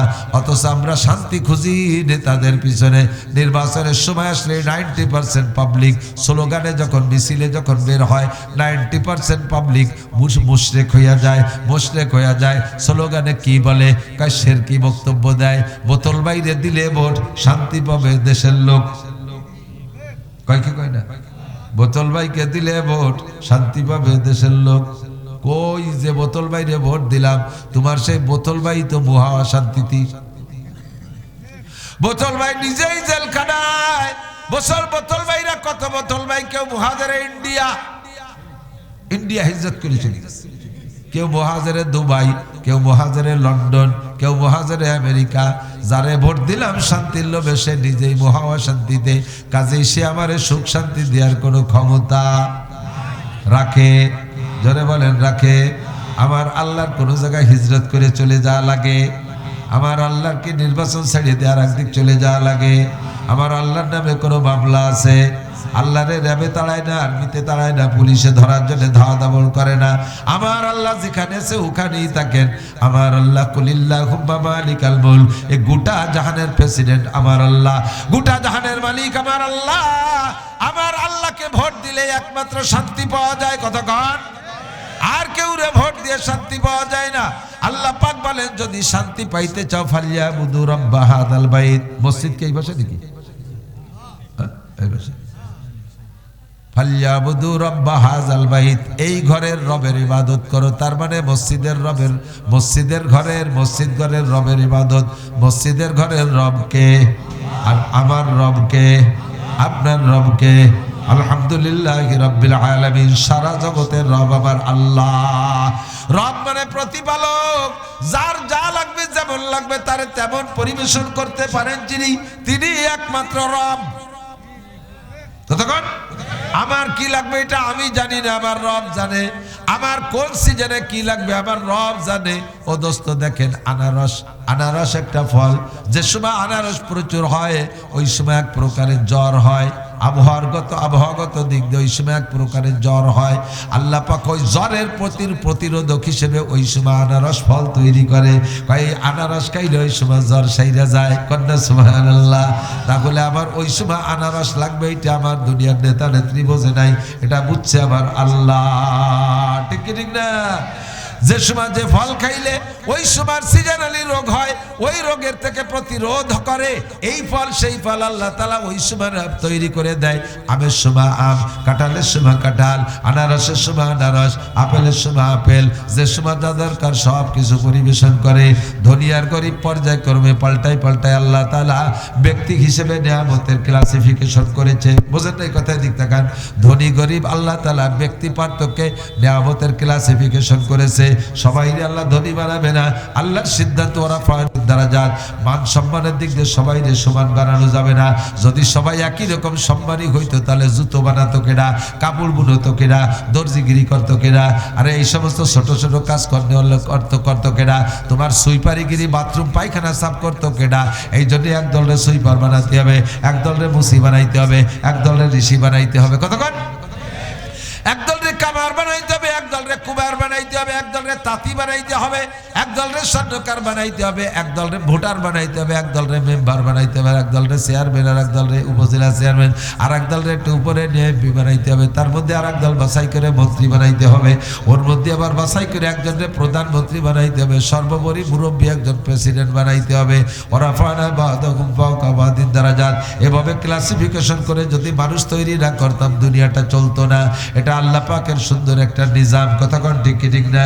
এবার ব্যক্তি যেমন তার জন্য আসবাবও সেরকম আছে। 300 টাকা দামের চাউল আছে না নাই? কয়েকদিন আগে আমি 350 টাকা দামের চাউল কিনে নিয়েছি মেহমানদের খাওয়াবো বলে। 350 টাকা দামের কেজির চাউল। আমি তো মাত্র মেহমানদের জন্য 10 কেজি কিনে নিয়ে আসছি। কিন্তু আল্লাহর দুনিয়া এমন মানুষ আছে যারা রেগুলার 3 ওয়াক্ত 350 টাকা দামের চাউলের ভাত খায়। আছে না নাই? আবার 30 টাকা দামের চাউলও আছে, তা খাওয়ারও মানুষ আছে। আছে না? 30 টাকা দামের চাউল যারা খায় ওদেরকে আবার 350 টাকা দামের চাউলের ভাত খাওয়ানো যাবে না। কারণ 350 টাকা দামের চাউলের ভাত পাতলা ফেরিয়া, ওরা 30 টাকা দামের চাউল খায়। মোটা মোটা গাবের আঠির মতো চাউলের ভাত পেট ভরে গাদাইয়ে খাইয়া সকালের থেকে বিকেল 3টা পর্যন্ত পেঁয়াজ লাগাবে, বই কোপাবে, কোদাল কোপাবে। ওকে যদি পাতলাই প্লাস্টিকের চাউলের ভাত খাওয়া দেয়, 2 কোপ দিয়ে একবার পেশাব করলে পেট খালি হয়ে যাবে, আর কাজ করতে পারবে না। কি কায়দা! কন্যা সুবহানাল্লাহ। এই বৈষম্য করছেন যিনি, তিনি আমার রব, তিনি আমার আল্লাহ, তিনি আমার রব। ঠিক কিনা? আল্লাহ আবার ওই 30 টাকা দামের চাউল, ওই 300 টাকা দামের চাউল যারা খায় তাকেও খাওয়ানো যাবে না। ওকে পেট ওই 300 টাকা দামের পাতলা চাউল খাইতে খাইতে নরম হয়ে গেছে। ওই মোটা মোটা গাবের আঠির মতো চাউলের ভাত খাওয়াইলে ওগুলো পেটে যে হজম হবে না, ওরা অতি তাড়াতাড়ি পেট খারাপ হয়ে একেবারে ইয়ার গানের গুলির মতো ফল ফল করে সব পিছন দিয়ে বার হয়ে চলে যাবে। পেটে যে হজম হবে না, ওরাও খেয়ে বেঁচে থাকতে পারবে না। 2500, 2700, 2800, 3000 টাকা দামের লুঙ্গি আছে। আছে না নাই? কতক্ষণ আছে না? তা ভরারও লোক আছে। 250 টাকা দামের লুঙ্গি ভরারও লোক আছে। 250 টাকা টাকা দামের লুঙ্গি যারা পরে তাকে 3000 টাকা দামের লুঙ্গি পরানো যাবে না, কারণ ওরা 250 টাকা দামের লুঙ্গি পরে আঁঠু সমান কাদার মধ্যে যে মাটি নরম কইরা ধান লাগাতে হবে, ওরে 3000 টাকা দামের লুঙ্গি পরাই দিলে ওই লুঙ্গি পরে কেদার মধ্যে নামবে, ও ডাটে সাটে সাত দোকানে যে বসে থাকবে, কেদার মধ্যে কাজ করবে না। এই জন্য ওর জন্য আল্লাহ 300 টাকা দামের লুঙ্গি বানাইছে। আবার 3000 টাকা দামের লুঙ্গি পরা হলে ওইটা দিলে সে লজ্জায় বাইরে যাইতে পারবে না। আল্লাহ ওরা ফানা বাদুকুম ফাওকা বাদিন দারাজাত, এর মানেই হলো আমি আল্লাহ রব। যে ব্যক্তি যেমন তার জন্য তেমন ব্যবস্থা। বাজারে যে দেখেন এত বড় একটা বল মাছ 3500 টাকা 4000 টাকা দাম, এই বল মাছ কেনার সবার যোগ্যতা থাকে না। যাদের পয়সা আছে তারা বল মাছটা কিনে নিয়ে যায়, গরিব মানুষ পিছনে দাঁড়ায় দাঁড়ায় লম্বা লম্বা হাই ছাড়ে, পয়সা নাই বল মাছ খেতে পারলাম না। আল্লাহকে তোমার মন খারাপ করার দরকার নাই, ওই বংশের ছোট মাছ আছে পাবদা মাছ, একই বংশ সাইজি ছোট, তুই ওইতে কয়টা কিনে নিয়েছে। কি চমৎকার সৃষ্টি হতে পারে, যে বড় আছে ওই বড়র বংশের ছোট আছে। বাঘ আছে তো বিলেই আছে, কতক্ষণ ঠিক না? বাঘ আছে তো, হাতি আছে তো তার বংশে ছোট শুয়োর আছে, শুয়োর আছে তার বংশে ছোট সুসু আছে, সুসু আছে না তো শিখে, ওই একই বংশে। বল মাছ আছে সেই বংশের পাবদা মাছ আছে, শৈল আছে সেই বংশের টাকি মাছ আছে, ঠিক না? গজার আছে সেই বংশের, গাড়িটাই কয়নি কইতে মাথা মোটা গোলডা যেটা, হ্যাঁ কাঠগেটাই এইটা আছে। যে বংশের যে বড়টা আছে সেই বংশের ছোটটা আছে। কেন? সবাই সবটা কিনে খাতে পারবে না, বড়রা কিনে খাক, গরিব মানুষ পরান দূর না যায়, তোরা কয়টা টাই মাছ কিনে কদু দিয়ে গুটি না, ঠিক না? আল্লাহ আমার রব, রবই আমার সব, রিজিকের মালিক আমার কে, শান্তি কে দেয়। কাজেই শান্তি পাইতে হলে আল্লাহ পাকের কাছে চাইতে হবে। দুনিয়ার কোন নেতা নেত্রী শান্তি দিতে পারে না। এই জন্য আল্লাহ কয় ফালিয়াবুদু রাব্বা হাযাল বাইত, শান্তি যেহেতু চাও আমার থেকে পরামর্শ নাও, এই ঘরের রবের ইবাদত করো। সে কি দেয়? আল্লাযী আত'আমাহুম মিন জু, তোমার যত ক্ষুধা আছে, ভাতের ক্ষুধা, ফলের ক্ষুধা, মিষ্টির ক্ষুধা, ঘরের ক্ষুধা, টাকার ক্ষুধা, সোনার ক্ষুধা, রূপার ক্ষুধা, দালানের ক্ষুধা, গাড়ির ক্ষুধা। ক্ষুধা মানে আল্লাহ না, ক্ষুধা মানে কি দিয়া? এই যে কি দিয়ার ক্ষুধা আছে সমস্ত ক্ষুধা নিবারণ করে ওই আল্লাহ। ওয়া আমানাহুম মিন খাউফ। 2 নম্বর শান্তির দ্বিতীয় অংশ, আমার দিক তাকান। শান্তির দ্বিতীয় অংশের নাম হলো নিরাপদ বসবাস। সেটাও ওই আল্লাহ পাকি দান করে, নিরাপদ বসবাস ওই আল্লাহ দান করে। কতক্ষণ ঠিক না? আরে কোটি কোটি টাকার মালিক যখনই সে পয়সার মালিক হয়ে যায় তখন তার বাংলার জমিনে নিরাপত্তা শেষ। একটু নেতা হয়ে উঠলে নিরাপত্তা শেষ। আগে আমার দলা হুজুর স্বাভাবিকভাবে চলতেন, যখনই সামনে নেতা হওয়ার নিয়েতে নামছে, এখন নির্বাচনের জন্য ভোট কালেকশন করে বেড়ায়, সাথে সাথে হুজুরের শত্রু তৈরি হয়েছে পিছনে, আছে না নাই কথা কান? আমরা সবাই হুজুরের ফোনে পরামর্শ দেই, হুজুর একা একা চলবেন না, একটু গার্ড নিয়ে চলেন, আপনার পিছনে শত্রু দাঁড়ায় গেছে, এখন আর আপনার নিরাপত্তা নাই। এই বাংলার জমিনে রাজনীতি করতে যে নিরাপদ জীবনযাপনের ব্যবস্থা যে কবে আল্লাহ দেবে আল্লাহই ভালো জানে। আল্লাহকে যদি শান্তি পাইতে চাও এই ঘরের রবের ইবাদত করো। ইবাদত কি এবার শুনে নেন। আমার এদিকে কষ্ট হচ্ছে, আমার খুব কষ্ট হচ্ছে, এদিক দেখান। ইবাদত কাকে বলে? ইবাদত হলো মা তাকুমুল, খেয়াল করতেছেন আপনারা? দাঁড়ায় খেয়াল কতক্ষণ করবেন? একটু বসেন, দাঁড়ায় থাকলে ঠান্ডা লাগবে না। এই ভিতরে খোপে গরম হয়ে গেছে, ওর মধ্যে ডুয়ে বসে পড়েন, চাদর গায়ে দেওয়া লাগবে না। আমার নাক মুখ বন্ধ হয়ে যাচ্ছে। ইবাদত, আল্লাহর ইবাদত করলে আল্লাহ 2 প্রকারের শান্তি দেয়, এটা ওয়াদা করছে না? আল্লাহ তো বছরে একবার ওয়াদা খিলাফ করে, বোঝে নাই? জীবনে একবার করে, মাসে, সপ্তাহে। ইন্নাল্লাহা লা ইউখলিফুল মিআদ, বলেন ইন্নাল্লাহা লা ইউখলিফুল মিআদ। আমার আল্লাহ কখনো ওয়াদা খিলাফ করে না, আমার আল্লাহ অঙ্গীকার ভঙ্গ করে না। আমার আল্লাহ ওয়াদা করেছেন আল্লাযী আত'আমাহুম মিন জু ওয়া আমানাহুম মিন খাউফ ওয়ালাউ আন্না আহলাল কুরা আমানু ওয়াত্তাকাউ লাফাতাহনা আলাইহিম বারাকাতিম মিনাস সামাই ওয়াল আরদ। তুমি ইমানদার হও, তুমি মুত্তাকিন হও, তুমি ইমানদার হও, তুমি মুত্তাকিন হও, তুমি পরহেজগার হও, তাহলে আমি আল্লাহ আসমান থেকে রহমত আর জমিন থেকে বরকতের সব দরজা খুলে দেব। তোমার তোমার রিজিকের যা দরকার সব আমি দেব, তোমার নিরাপদ বসবাসের দরকার আমি দেব।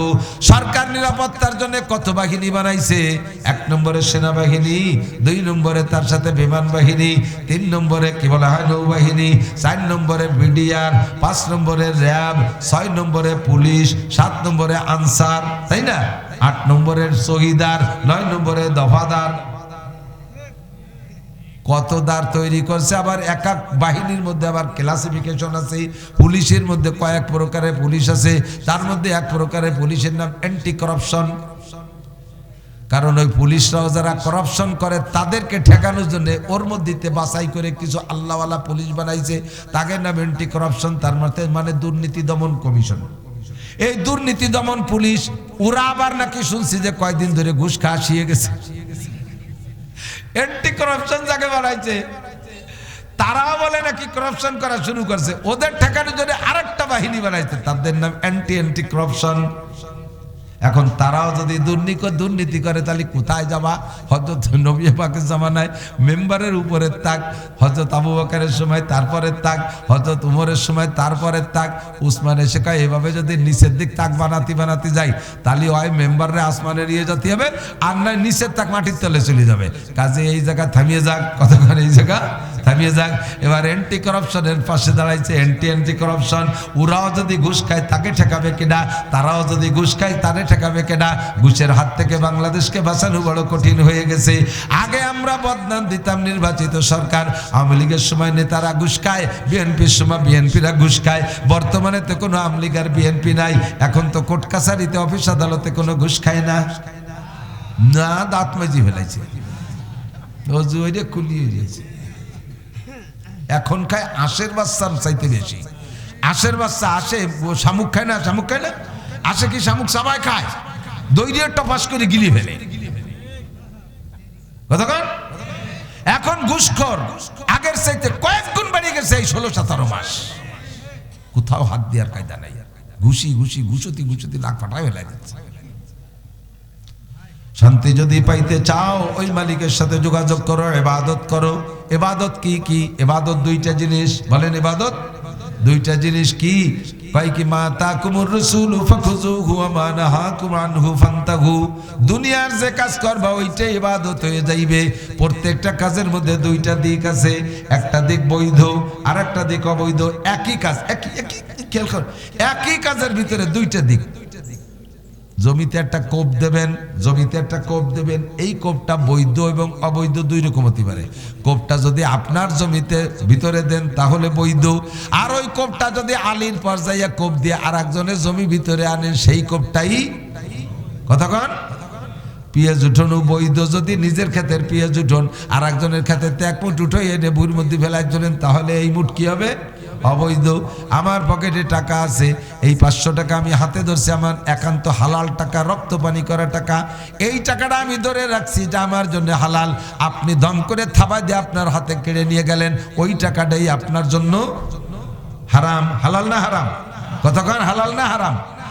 আপনি যে কাজ করবেন প্রত্যেকটা কাজ ইবাদত হয়ে যেতে পারে, আবার প্রত্যেক ওই কাজটাই গুনার কাজ হইতে পারে।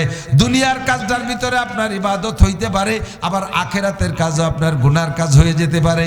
ইবাদতও গুনাহ হতে পারে, দুনিয়াও ইবাদত হইতে পারে। ক্বালা রাসূলুল্লাহ সাল্লাল্লাহু আলাইহি ওয়াসাল্লাম কাম মিন আমালিন ইউতাসাওয়ারু বিসূরাতিল আমালিদ দুনিয়া সুম্মা ইয়াসিরু মিন আমালিল আখিরা বিহুসনিন নিয়াত। অনেক কাজ আমাদের অনেক কাজ দেখতে দুনিয়া, নিছক দুনিয়া, ওর মধ্যে আখিরাতের কোনো গন্ধ আছে বলে সাধারণভাবে বোঝা যায় না। একেবারে শতভাগ দুনিয়ার কাজ, কিন্তু ওই কাজের ভিতরে যদি নিয়তটা সুন্দর করে তৈরি করেন, ওই দুনিয়ার কাজটাই আপনার আখিরাতের কাজে পরিণত হবে। যেমন একটা উদাহরণ, যুবক তুমি জেনারেল পড়তেছো, ম্যাট্রিক পাস করছো বাস ভালো, আইএ পাস করছো ভালো, বিএ পাস করছো ভালো, এমএ পাস করছো ভালো, বিসিএস পাস করছো ভালো। এবার তোমার নিয়ত থাকবে আমি বিসিএস ক্যাডার হইতে পারলে, বিসিএস পাস করতে পারলে সর্বপ্রথম আমি ম্যাজিস্ট্রেট হব, এরপরে ধীরে ধীরে আমার প্রমোশন হবে, আমি কি বলা হয় সে এভাবে একসময় আমি ডিসি হব, এরপরে আমি সচিব হব, আমি যদি জজ হতে পারি, বিচার পর্যায়ে যেতে পারি, তাহলে একসময় আমি দায়রা জজ হব, একদিন আমি বিচারক হব। আমি যদি বিচারক হইতে পারি আমার কোর্টে কোনো ঘুষ চলবে না, আমি পরিষ্কার সঠিক বিচার করব। আমি যদি ডিসি হতে পারি আদর্শ ডিস্ট্রিক্ট গড়ব। আমি যদি এসপি হতে পারি আমার লাইনের যত পুলিশ আছে সবাইরে নামাজি বানাবো। আমি যদি ওসি হতে পারি থানার মধ্যে কোনো ঘুষ চলবে না। এই নিয়ত করে তুমি বিসিএস ক্যাডার হও, জেনারেল যত পড়ো, তোমার জেনারেল পড়াগুলো দেখতে দুনিয়া, কিন্তু ওটার পেট ভরা নেকি আর নেকি। কতক্ষণ পক্ষান্তরে যদি তুমি আখেরাত করো কিন্তু ওইটা আল্লাহর হুকুম আর নবীর তরিকায় মেলে না, তাহলে ওই আখেরাতের কাজটা গুনার কাজে পরিণত হয়ে যাবে, ওটা ইবাদত হবে না। হুজুর বলেন ওয়াকাম মিন আমালিন ইউতাসাওয়ারু বিসূরাতিল আমালিল আখিরা সুম্মা ইয়াসিরু মিন আমালিদ দুনিয়া বিসুইন নিয়াত। আবার অনেক কাজ আছে, এদিকে দিক, অনেক কাজ আছে দেখতে মনে হবে সম্পূর্ণ ইবাদত ছাড়া এই জায়গা অন্য কোনো কিছুই নাই, অথচ সেইটার থেকে তুমি একটা নেকিও পাবা না। মসজিদ বানানোর চাইতে ভালো কাজ হয়, কথা কন, মসজিদ বানানোর চেয়ে ভালো কাজ হয় না। কিন্তু মসজিদটা বানাইয়া নিজেকে কয় বাপ বেটার নাম দিয়ে একটা নেম প্লেট লিখে টানাই দিছো, সাইনবোর্ডও লিখে দিছো। মাদ্রাসা করছো ভালো কাজ, এটা সম্পূর্ণ আখিরাতের কাজ, কিন্তু নিজের নাম লিখে দিছো অমুক মোল্লা মাদ্রাসা, অমুক ভুইয়া মাদ্রাসা, অমুক শিখদের মাদ্রাসা, অমুক মোল্লা মাদ্রাসা। এই মাদ্রাসার থেকে অন্য মানুষ পড়ে নেকি কামাই করে ভেসতে যাবে, তুমি খালি হাতে আখিরাতে উঠবা। কথা কি বুঝতে পারছি? তাহলে ইবাদত কাকে বলে? ইবাদত হলো দুই ভাগ। আল্লাহর হুকুম আর নবীর তরিকায় যাহা করব তাহা ইবাদত, হোক সেটা দুনিয়া। আর আল্লাহর হুকুম আর নবীর তরিকায় মেলবে না, ওইটা যদি দেখতে ইবাদত মনে হয় ওইটা ইবাদত না। এই ছেলে তুমি আলেম হচ্ছ কেন, মাওলানা মাদ্রাসা পড়ছো কেন? আমি হাফেজ হব, মৌলানা হব, মুফতি হব, এরপরে আজহারি হব, এরপরে বাজারি হব, এরপরে মাদানি হব, এলাকায় আসব, আমি বক্তা হব, দেশের মানুষ আমার 4-500 পুলিশ নিয়ে প্রোটোকল দিয়ে নিয়ে আসবে, আমার 2 কেন হেলিকপ্টারে নিয়ে আগায় নিয়ে আসতে হবে, এভাবে ইত্যাদি ইত্যাদিতে আমি এক মাহফিলে 3 লাখ 4 লাখ টাকা কামাই করব। সেই জন্য আলেম হচ্ছি। তুমি আলেমও হবা, হুজুরও হবা, হেলিকপ্টারও পাবা, প্রোটোকলও পাবা, লাখ লাখ টাকাও পাবা। তোমার কথার দ্বারা মানুষ হিদায়ত পেয়ে ভেসতে চলে যাবে, তুমি খালি হাতে ফাঁসা থাবড়াতে দোজখে যাবা।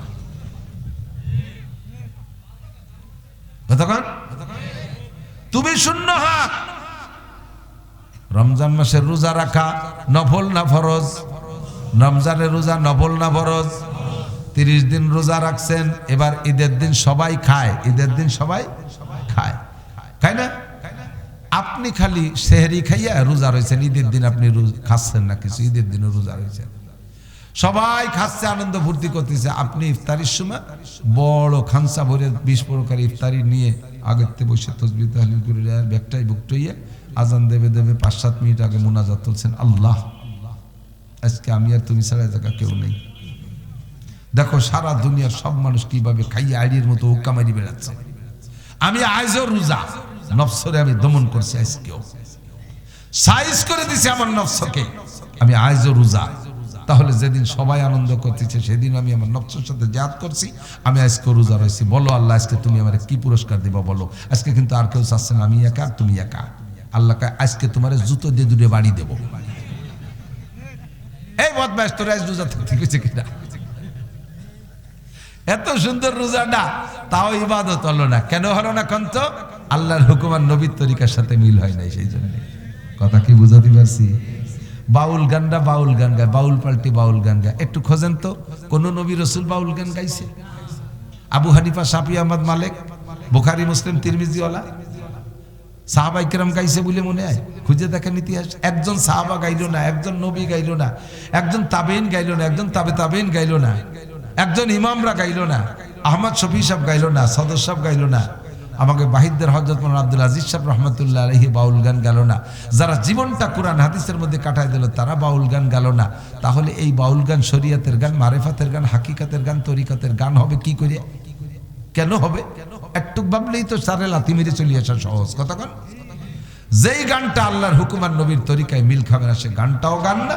যেই নামাজ আল্লাহর হুকুম নবীর তরিকায় মিল খাবে না সেই নামাজ কি বলে? সে নামাজও নামাজ না, সেই রোজাও রোজা না, তেলাওয়াতও তেলাওয়াত না। শরীর নাপাক, গোসল ফরজ হয়ে গেছে, আপনি বড় একখান কোরআন শরীফ ধরিয়ে খুলিয়ে ফুলতেছেন। এই নাপাক শরীরে আপনি কোরআন শরীফ ধরছেন কে? লা ইয়ামাসসু ইল্লাল মুতাহহারুন। কেন বলতো? আপনার এই সম্পর্কে হয়েছে কিনা? পায়খানার মধ্যে গেছেন, হাতে এক গাছ তসবিহ নিয়ে গেছেন, কিছুক্ষণ বসে থাকবেন, এখানে বসে আল্লাহর লিয়ারি বসে, এই পায়খানার মধ্যে বসে আল্লাহ বিল্লি হলে এটা ইবাদত হবে? তাহলে ইবাদত সংক্ষেপে বুঝতে তো পারছি। কোন আমি আপনি জেনারেল শিক্ষিত মানুষ বা সাধারণ পাবলিক আমরা জানি না ইবাদত কাকে বলে। এই ইবাদতগুলো জানার জন্য একজন হক্কানি আলেম পীর সাহেবকে ধরতে হবে, যে হুজুরের সাথে মন খুলে সব কথা শুনিয়ে শুনিয়ে আমল করা যায়। আর দাওয়াত ও তবলিগের সময় লাগাইতে হবে, উলামায়ে কেরামের কাছ থেকে শুনিয়ে নিতে হবে। এ জায়গা কখনো হস্তক্ষেপ করবেন না, মাতুব্বারি মোটে করবেনই না। আল্লাহু আকবার। একজন মুসলমানের পক্ষে, একজন মুসলমানের পক্ষে কথা বলা, ভালো মানুষকে সমর্থন দেওয়া, এটা ইবাদত, এটা ইবাদত। এই যে সামনে নির্বাচন আসতেছে, এটাও ইবাদত হবে, নির্বাচন ইবাদত হবে। যদি আপনার নির্বাচনটা যথাযথ সঠিকভাবে একজন ন্যায্য ইমানদার আল্লাহ ওয়ালা মানুষকে আপনি ভোটটা দেন। এদিক তাকাবেন, মাল্লাম ইয়াখাফিল্লাহ লাম ইয়াখাফিন নাস। আমার কাছে ভালো করে বলেন, বুঝেন, এদিক তাকান, আবার তাকান। বারবার এই কথাটা ইম্পর্টেন্ট বিদে আপনাদেরকে মনোনিবেশের জন্য বারবার এই কথা বলতেছি। মাল্লাম ইয়াখাফিল্লাহ, যে আল্লাহকে ভয় পায় না, সে কি মানুষকে ভয় পেতে পারে? বলেন। যে লোকটা নামাজ পড়ে না, ও কি আল্লাহকে ভয় পায়? যে রোজা রাখে না, আল্লাহকে ভয় পায়? যে সুদ খায়, সে কি আল্লাহকে ভয় পায়? যে ঘুষ খায়, সে কি আল্লাহকে ভয় পায়? যে জাতির মাল মারি খায়, সে আল্লাহকে ভয় পেতে পারে না। কথা কোন ঠিক না? যে মানুষের হক নষ্ট করে, আল্লাহর ভয় তার ভিতরে নেই। যে পুরুষ হয়ে পর্দা করে না, সে আল্লাহকে ভয় করে না। মহিলা হইয়া গায়ে মাথায় কাপড় নাই, আল্লাহকে ভয় করে না। মাল্লাম ইয়াখাফিল্লাহ, যে আল্লাহকে ভয় করে না, লাম ইয়াখাফিন নাস, সে মানুষকে কখনো ভয় পেতে পারে? আর মানুষকে আপনাকে যদি ভয় না পায়, তাহলে সে আপনাকে কি সেবা করবে, সে কি খেদমত করবে? তার ভিতরে আপনার কোনো ভয় নেই। কি হয়েছে, ও নগরকান্দা শালতো, ও আমার এক কলমের খুসা, এই কইয়ে খুসাই দিয়ে এটি চলে গেল, আপনার সব মারি ধরে খেয়ে ফেললো। যার ভিতরে আল্লাহর ভয় নেই, যার মধ্যে আল্লাহর ভয় নাই, সে কখনো মানুষের ভয় পায় না। ঠিক কিনা? আপনি কোর্ট কাছারিতে যাবেন, এই মামলা করা ইবাদত, এদিক থেকে মামলা করা ইবাদত। কালকে যাইয়েই বাড়ির পাশে যারা আছে সবার নামে একটা মামলা করে দেবেন, ইবাদত। কোন মামলা করা ইবাদত? ন্যায্য মামলা, সঠিক মামলা। কেউরে আপনি কোনোভাবে বুঝাইয়া ভালো করতে পারতেছেন না, সে জুলুম করেই যাচ্ছে, তার এগেনস্টে মামলা দিয়ে তাকে সংশোধন করার জন্য মামলা দেওয়া। এখানে কোর্ট কাছারির আশ্রয় নেয়, নিজে হস্তক্ষেপ করবেন না, এখানে কোর্ট কাছারির আশ্রয় নিয়ে মামলা দিয়ে তাকে সংশোধন করা, এটা ইবাদত হবে। কিন্তু মানুষের নামে মানুষের মিথ্যা মামলা দেওয়া, একই মামলা, আগে কইলাম ইবাদত, আর সেই মামলা যদি মিথ্যে হয় তাহলে কি হবে? ইবাদত না গুনাহ? একটু বল, ইবাদত না গুনাহ? কি গুনাহ জানেন? এদিক কি গুনাহ জানেন? আপনাদের এদিক তো মালি মামলা নাই, একেবারে পরিষ্কার। হ্যাঁ, মালি মামলা আছে নাকি? মালি মামলা, আল্লাহু আকবার। যে দেশে রাত্রি হেসাক জ্বালায় কাজি করে, সেই দেশে এবার মামলা নাই। আল্লাহ, মামলা ইদানিং বাংলাদেশে মামলা, মিথ্যা ছাড়া মামলা হয় না। এই একটা প্রবাদ হয়ে গেছে না, মিথ্যা ছাড়া মামলা হয় না। মিথ্যা মামলা দিলে, একই মামলা বৈধ কারণে দিলে ইবাদত হবে, ওই মামলা মিথ্যে দিলে গুনাহ হবে। কি পরিমাণ? মিথ্যে মামলা এবং মিথ্যে সাক্ষী, মিথ্যে সাক্ষী। এই মিথ্যে মামলা যদি আব্দুল কাদের জিলানি দেয়, তাহলে তো ওনার গুনাহ হবে না। আব্দুল কাদের জিলানি তবু হবে গুনাহ। আবু বকর রাদিয়াল্লাহু তাআলা আনহু যদি মিথ্যে সাক্ষী দেয়, তাহলে তো ওনার গুনাহ হবে না? হবে? তা ওকে ওনাদের যদি হয়, তাহলে আমি আপনি মিথ্যে মামলা মিথ্যে সাক্ষী দিলি গুনাহ হবে? কোন হুজুর দিলি হবে? কোন পিসাব দিলি হবে? পরিমাণ কতটুক? একজন মুসলমানের এগেনস্টে মিথ্যা মামলা তো সর্বপ্রথম বড় অপরাধ। সেকেন্ড আলো ওই মামলাকে জয় করানোর জন্য সাক্ষী দিতে যাবে যে লোকটা মিথ্যা সাক্ষী, ওই লোকটা কতটুকু গুনাহগার হবে? আল্লাহর কাবা ঘরকে শত্রুতাই করে 36 বার ভাঙলে যে গুনাহ, কাবাঘরকে একবার ভাঙবে যে শত্রুতাই করে, ও তো জান্নাতে যাবে, একবারেই জাহান্নামী। আর এইভাবে 36 বার কাবাঘর ভাঙলে যেই পরিমাণ গুনাহ, একজন মুসলমানের এগেনস্টে মিথ্যা মামলায় মিথ্যা সাক্ষী দিলে 36 বার কাবাঘর ভাঙ্গার গুনাহ হবে। হুজুর বুঝি, তারপরে নিজেকে লোক একেবারে দুই কথা না করলি তো ঠগিয়ে যায়। ওরে দূরে এই জিতে দিতে নিজের খসিরাত দুনিয়া ওয়ালা আখেরাত শেষ করছো, দুনিয়া শেষ। যারা জানবে তুমি হুজুর মানুষ, তুমি আলেম মানুষ, তুমি তবলিগওয়ালা, তুমি নামাজি, তুমি মসজিদের সভাপতি সেক্রেটারি, তুমি মিথ্যা সাক্ষী দিয়েছো, এটা যদি জানে ওই লোকটার কাছে জীবনে তুমি আর আস্থা তৈরি করতে পারবা না, তার কাছে আর গ্রহণযোগ্যতা অর্জন করতে পারবা না। কথা বলেন? ছেলেও ঠকে যাক, বাপও ঠকে যাক। হযরত ওমর রাদিয়াল্লাহু তাআলা আনহু কিসসা জানেন না? ওনার নিজের ছেলের কোনো একটা ঘটনায় এক ছেলেকে কিন্তু শরীয়তের বিচারের আওতায় আনা হয়েছে। এরপরে ছেলে কয়পিটেন দেওয়ার পরে মারা গেছে। বাকি যে কয়পিটেন ছিল সেই কয়পিটেন বলে কবরের উপরে দিয়ে দাও, কবরের উপরে দিয়ে দাও। কোনো রেহাই নেই, কোনো রেহাই নেই। ন্যায় বিচার আমি ঠকে যাই, হারে যাই, আমার স্বভাব, আমার ব্যক্তিগত স্বভাব। এই বর্তমান সিচুয়েশন যা, আমারও তো প্রতিবেশী আছে সব রকমই। আমি ইচ্ছা করলে যারা আমার সাথে সারা বছর ধরে এই জিন্দেগি ভরে শত্রুতায় দুশ্মনী কিছু না কিছু করে আসতেছে, এখন যে সুযোগটা পাইছে 15-16 মাস, আমি কয়েক সরে ধরে জেলে দিয়ে দিতে পারতাম। আমি কাকে দেব? কার বিপক্ষে বলবো? কার বিপক্ষে মামলা করব? লিগালি দেব, কিন্তু দেব কি? কেন দেব? যাক, আস্তে আস্তে ভালো হয়ে যাক, আস্তে আস্তে ভালো হয়ে যাক। আমার আকলাকে সে ভালো হোক, আমি তার এভাবে বিপদে ফেলাই ভালো বানাবো, এটা ঠিক হবে না। আল কাযিমিন আল গায়জ ওয়াল আফিন আনিন নাস। বিশেষ করে এই সাবজেক্টে ওলামায়ে কেরাম সতর্ক থাকবেন। আপনার অস্তিত্ব বিলীন হয়ে যাবে, আপনার উপরে মানুষের আস্থা নষ্ট হয়ে যাবে। আজকে যার পক্ষে আপনি মিথ্যা সাক্ষী দিচ্ছেন, সেও কিন্তু আপনারা চিনে নিল। কতক্ষণ? সেও আপনাকে চিনে নিল যে আপনি এই কাজের কাজী। কোনো না কোনো একদিন আপনি যখন তার বিপক্ষে হয়ে যাবেন, সেই দিন সে বলবে, ও হুজুর চিনি, তুমিও আমার কাজে এই করছিলে। কতক্ষণ? মিথ্যা মামলা দেওয়া, মিথ্যা সাক্ষী দেওয়া, এগুলো কবিরা গুনাহ। সঠিক মামলা, সঠিক সাক্ষী দিলে কিয়ামতের ময়দানে আল্লাহ পাক, কিয়ামতের ময়দানে নবী পাক আপনার পক্ষে সাক্ষী দিবে, আপনাকে জান্নাতে নেয়ার পক্ষে সাক্ষী দিবে যদি সঠিক সাক্ষী দেন। তাহলে ইবাদত বলতে গেলে রাতভর বলা লাগবে, শাস্তি পাচ্ছি না। মা তাকুমুর রাসূলু ফাখুযুহু ওয়া মা নাহাকুম আনহু ফান্তাহু। আল্লাহ পাকের হুকুম আর নবীর তরিকায় যে কোনো কাজ করব, ওইটা দুনিয়া করলেও ইবাদত, ওইটা আখিরাত করলেও ইবাদত। আল্লাহর হুকুম আর নবীর তরিকায় যদি মিল না খায়, তাহলে আখিরাতের কাজ করলে ওটা ইবাদত হবে না। কথা বলেন ঠিক কি ঠিক না? ফালিয়াবুদু রাব্ব হাযাল বাইত। শান্তি পাইতে হলে এই ঘরের রবের ইবাদত করো। আর ওয়া আমানা আল্লাযী আত'আমাহুম মিন জু ওয়া আমানাহুম মিন খাউফ।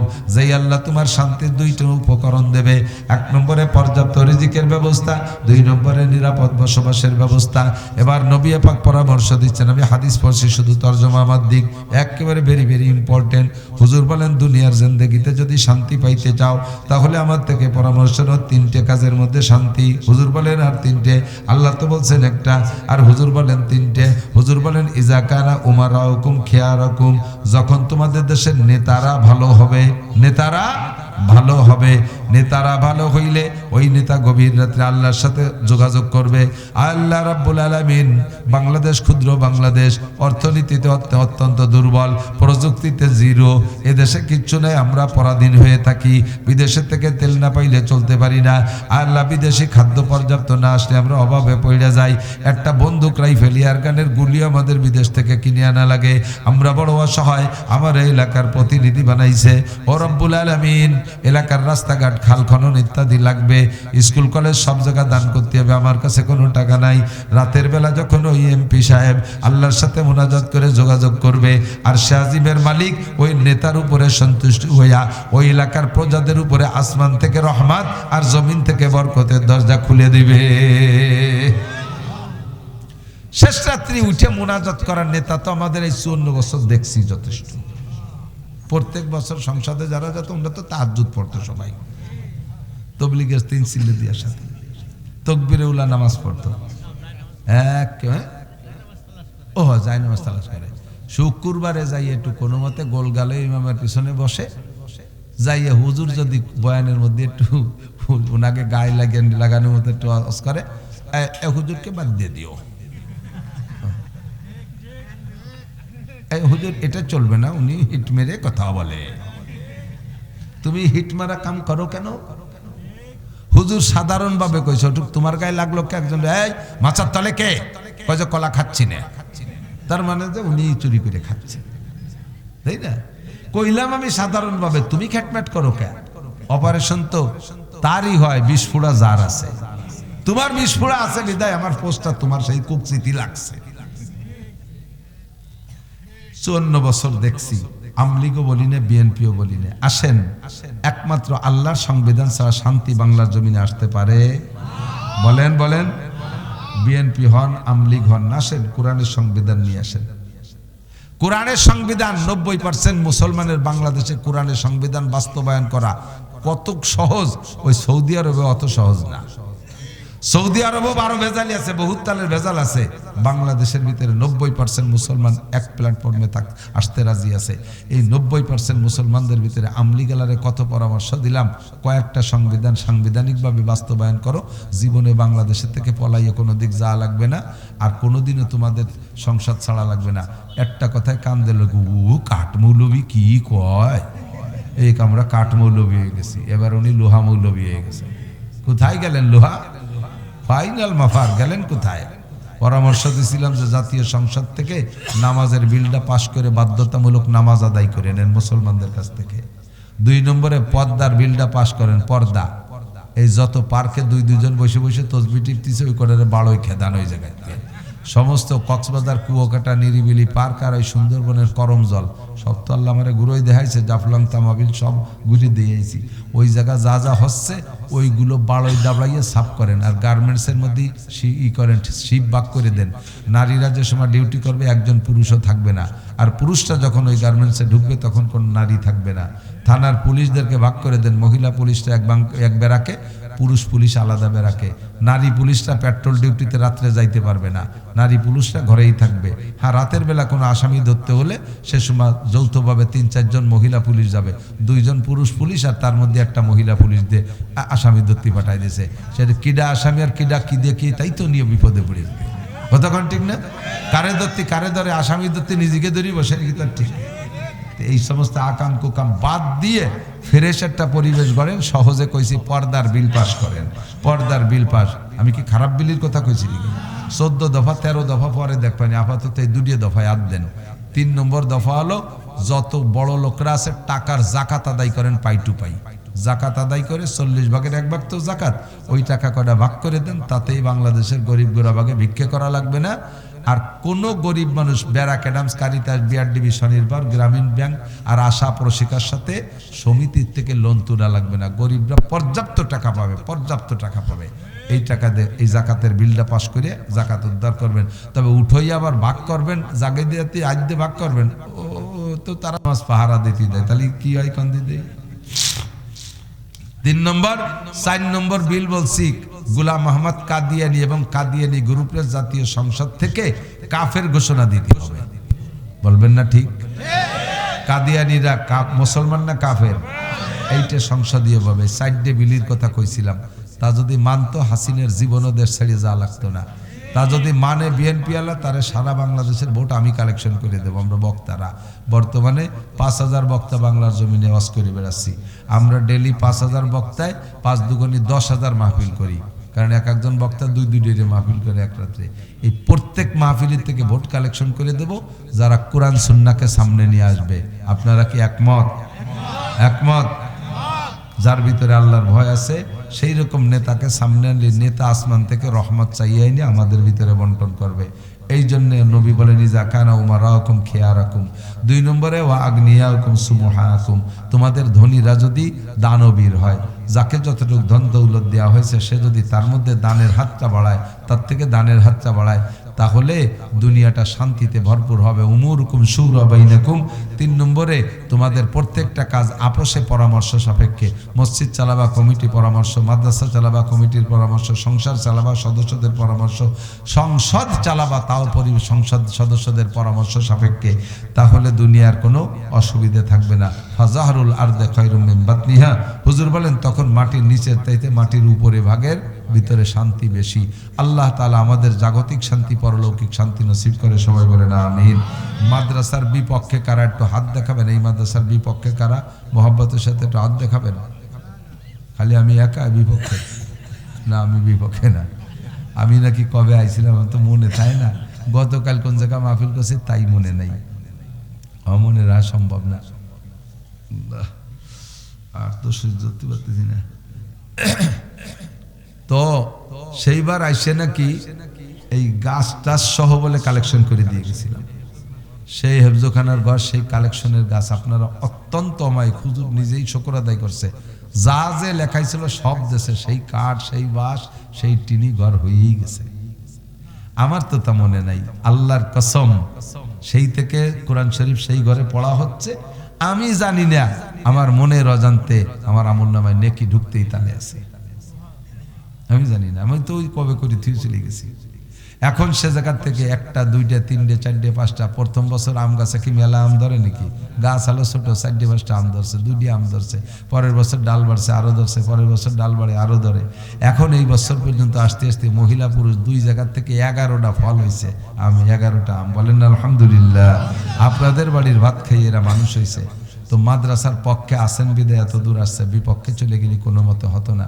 সাবধান থাকবেন, পারলে পক্ষে কাজ করবেন, না পারলে বিপক্ষে যাবেন না। যেই বিপক্ষে মুখ খুলবেন তার মুখটা প্যারালাইসিসে পড়ে যাবে। এর দিক বেকা নজরে তাকাবেন, চোখ কানা হয়ে যাবেন। মরার আগে 10 বছর আগেতে চোখে পাওয়ার লেস হয়ে যাবে, পাওয়ার লেস হয়ে যাবে। এরপরে পায়খানার দরজা খুঁজে পাবেন না, বিছেন বুড়ি হাঁকবেন। এর বিপক্ষে কোনো মাতুব্বারের বাড়ি আইটে যাবেন ক্রিমিনালিটি, ঠ্যাং খোড়াইয়ে প্যারালাইসিসে পড়িয়ে থাকবেন, হাঁটতে পারবেন না। এর বিপক্ষে 2 কলম লেখবেন দরখাস্তে, ওই আটখান প্যারালাইসিসে ঝুলতি তালে থাকবে, ওই দিয়ে কোনো কাজ করেন না। রাইনাত বাতিল, বা মধ্যে হাঁকবেন, সৌসবেন, খাবেন, সব একাই দিয়ে কামতি থাকবে। হ্যাঁ, এর বিপক্ষে জবান খুলবেন, জবান প্যারালাইসিসে পড়ে যাবে। 10 বছর আগের থেকে আর কথা কথি তালে হুজুর একটু ডাকেন, একটু মাপ চাই, তাও বাড়ি হচ্ছে না। কেন হয়েছে? কেন ওই হুজুরির সাথে বেয়াদবি হচ্ছে, এই জন্য গালখান ফেলাই দিছে আল্লাহ। কতক্ষণ পারলে উপকার করবেন, না পারলে বিপক্ষে মোটে যাবেন না। এই যে কত দেখছি, কত হাজার দেখছি যে এই বিপক্ষে পাল্টি এভাবে প্রতিবন্ধী হয়ে পড়ে রয়েছে দীর্ঘদিন। আল্লাহ নিয়ে গেলেও যাইতে পারতেন, তাও নেয় না, ফেলাইয়ে শিক্ষা দেয়। কতক্ষণ আল্লাহ আপনাদেরকে মৌসুমি ফসল পেঁয়াজ দেয়, পাট দেয়। প্রত্যেকটা ফসলের 40 ভাগ ভাগ করবেন।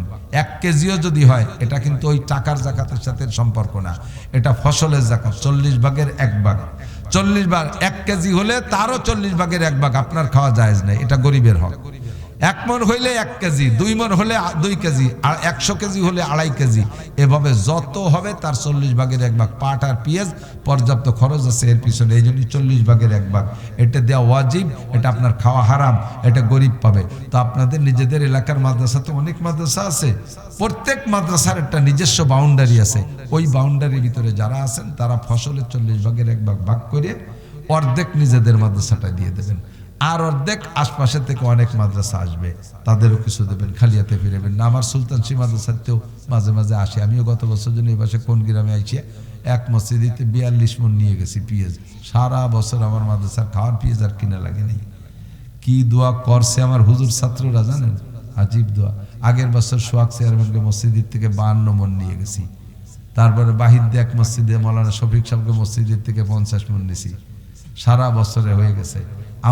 আপনারা পেঁয়াজ ফলাইয়া বেছে কিনে খাইয়ে কোর্ট কাছারি আদালত ফৌজদারি করে বেড়াবেন, আর আমরা কিন্তু ওই কটা খাইয়ে আবার দোয়া অর্থিত হয় যে আল্লাহ এই পেঁয়াজ বেছে যেন হজে যায়, পেঁয়াজ বেছে যেন জায়গায় বসে আরামে চারটে মাছ গোশ কিনে খাতে পারে, আমরা আপনাকে জন্য দোয়া করি। তো এই দোয়াটা নেওয়ার জন্য বিভিন্ন মাদ্রাসা থেকে আসবে, তাদেরও ফিরেবেন না, আর আপনাদের মাদ্রাসায় অর্ধেক দেবেন। রাজি আছেন তো ইনশাআল্লাহ? আপনাদের মাদ্রাসায় যা এবার জাকাতে ওসরে আসবে 40 ভাগের 1 ভাগে, তার অর্ধেক এই মাদ্রাসায় দেবেন। এই নিয়ত করতে পারবেন কিনা কিনা একটু হাত দেখাবেন আল্লাহকে। এইবার যা হবে তার 40 ভাগের 1 ভাগের অর্ধেক এই মাদ্রাসায় দেবো, ঠিক দেবেন তো ইনশাআল্লাহ? 40 ভাগের 1 ভাগের অর্ধেক দেবেন এখানে, আর অর্ধেক আর সব মাদ্রাসায় দেবেন, ঠিক আছে তো ইনশাআল্লাহ?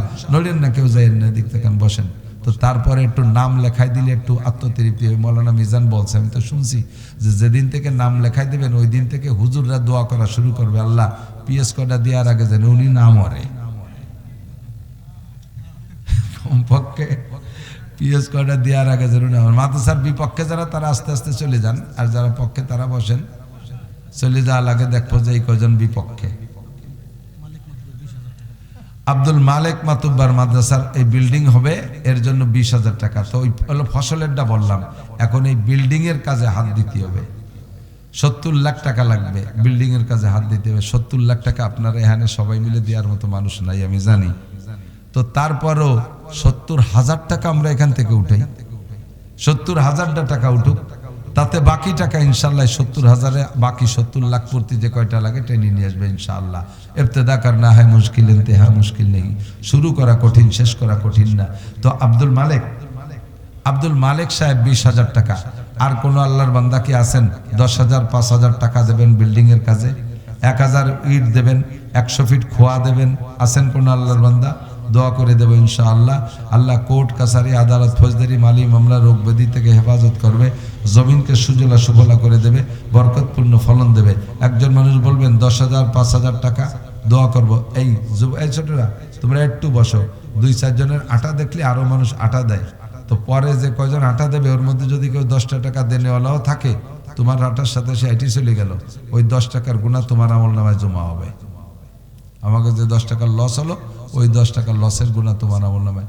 আছেন কোন আল্লাহর বান্দা 5,000 10,000 টাকা? আমি শুনছি হুজুর কইলো যে প্রধান বক্তা রাতে দেওয়ার মতো অনেক মানুষ বসে রয়েছে, তাইতে আমারে দিয়ে কালেকশন। আমি তো কালেকশনের রস পারিও না, করিও না, আমি যা পারি আড়া খাড়া তাই কয়ে দিছি। এখন যদি কোন আল্লাহর বান্দা থাকেন আমার ইজ্জত রক্ষার্থে হলিও আখেরাতের ভয়ে আল্লাহর মোহাব্বতে আপনার পয়সাটা একটু দিনের কাজে লাগানোর জন্য আজই দেওয়া লাগবে তা না, 2-3 মাস পরে দিয়েন, সময় মতো। সামনে 2 মাস পরে রমজান মাস আসতেছে, রমজানে দিয়েন। 1,070,000-এর নেকি পাবেন, 7 লাখের নেকি পাবেন। একটু লেখা দেন। আছেন আর কোন আল্লাহর বান্দা 5,000 টাকা? 5,000 টাকা দেবেন বিল্ডিং এর কাজে। আব্দুল জলিল মাস্টারের নামে 1,000 ইট। আব্দুল জলিল মাস্টারের নামে 1,000 ইট। আল্লাহ দান কবুল করেন, নেক হায়াত দারাজ করেন, হালালভাবে অনেক টাকার মালিক বানায় দেন, সুস্থতার সাথে লম্বা হায়াত দান করেন। মাস্টার সাহেবকে হজ উমরা করার তৌফিক দান করেন। অসুস্থ, উনি অসুস্থ, আল্লাহ মাস্টার সাহেবকে পূর্ণ সুস্থ করে দেন, আল্লাহ শেফা দেন, সুস্থ করে দেন। আর কেউ আছেন 1,000 ইট দেবেন, বিল্ডিং এর কাজটা শুরু হয়ে যাক। 1,000 ইট দেনেওয়ালা কোনো আল্লাহর বান্দা বলবেন? আমি পারতেছি। হ্যাঁ, আমিনুলের বোন, আমিনুল ইসলামের বোন 2,000 টাকা। মহিলা মানুষ, কত কষ্টের টাকা, 2,000 টাকা দেবে। আল্লাহ তুমি তাকে সন্তানগুলোকে নেককার বানাই দিও, সপরিবারে হজ উমরা করা তৌফিক দান করো, অসুবিধে থাকলে সুবিধে করে দাও। সবাই বলেন আমিন। আর কেউ থাকলে একটু বলেন আমি খুব ক্লান্ত, আর পারতেছি না, একটা কথা আর বেরোনে আমার জানের কুলাচ্ছে না। একটু থাকলে তাড়াতাড়ি বলেন। আছেন কেউ? দোয়া করব।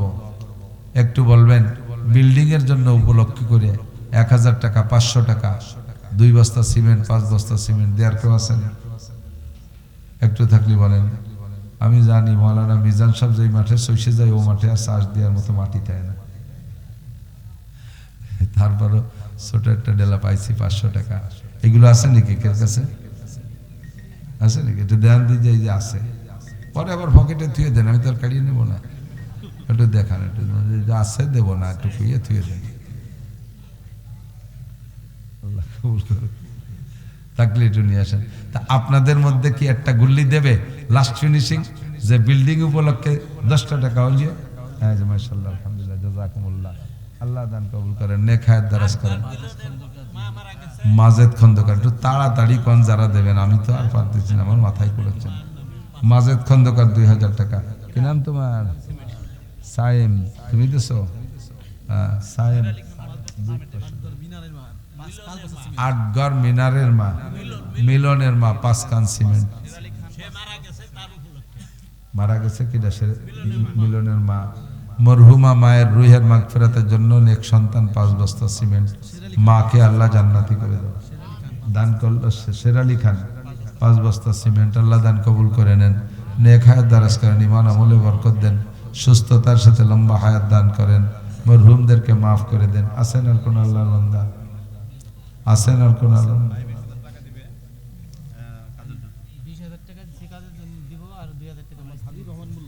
হাবিবুর রহমান মোল্লা 20,000 টাকা কাজের সময় দেবে, আর নগদ 2,000 টাকা। আল্লাহ হাবিবুর রহমানকে তোমার হাবিব বন্ধু হিসেবে কবুল করে নাও। নাম বলা নিষেধ। 500 টাকা।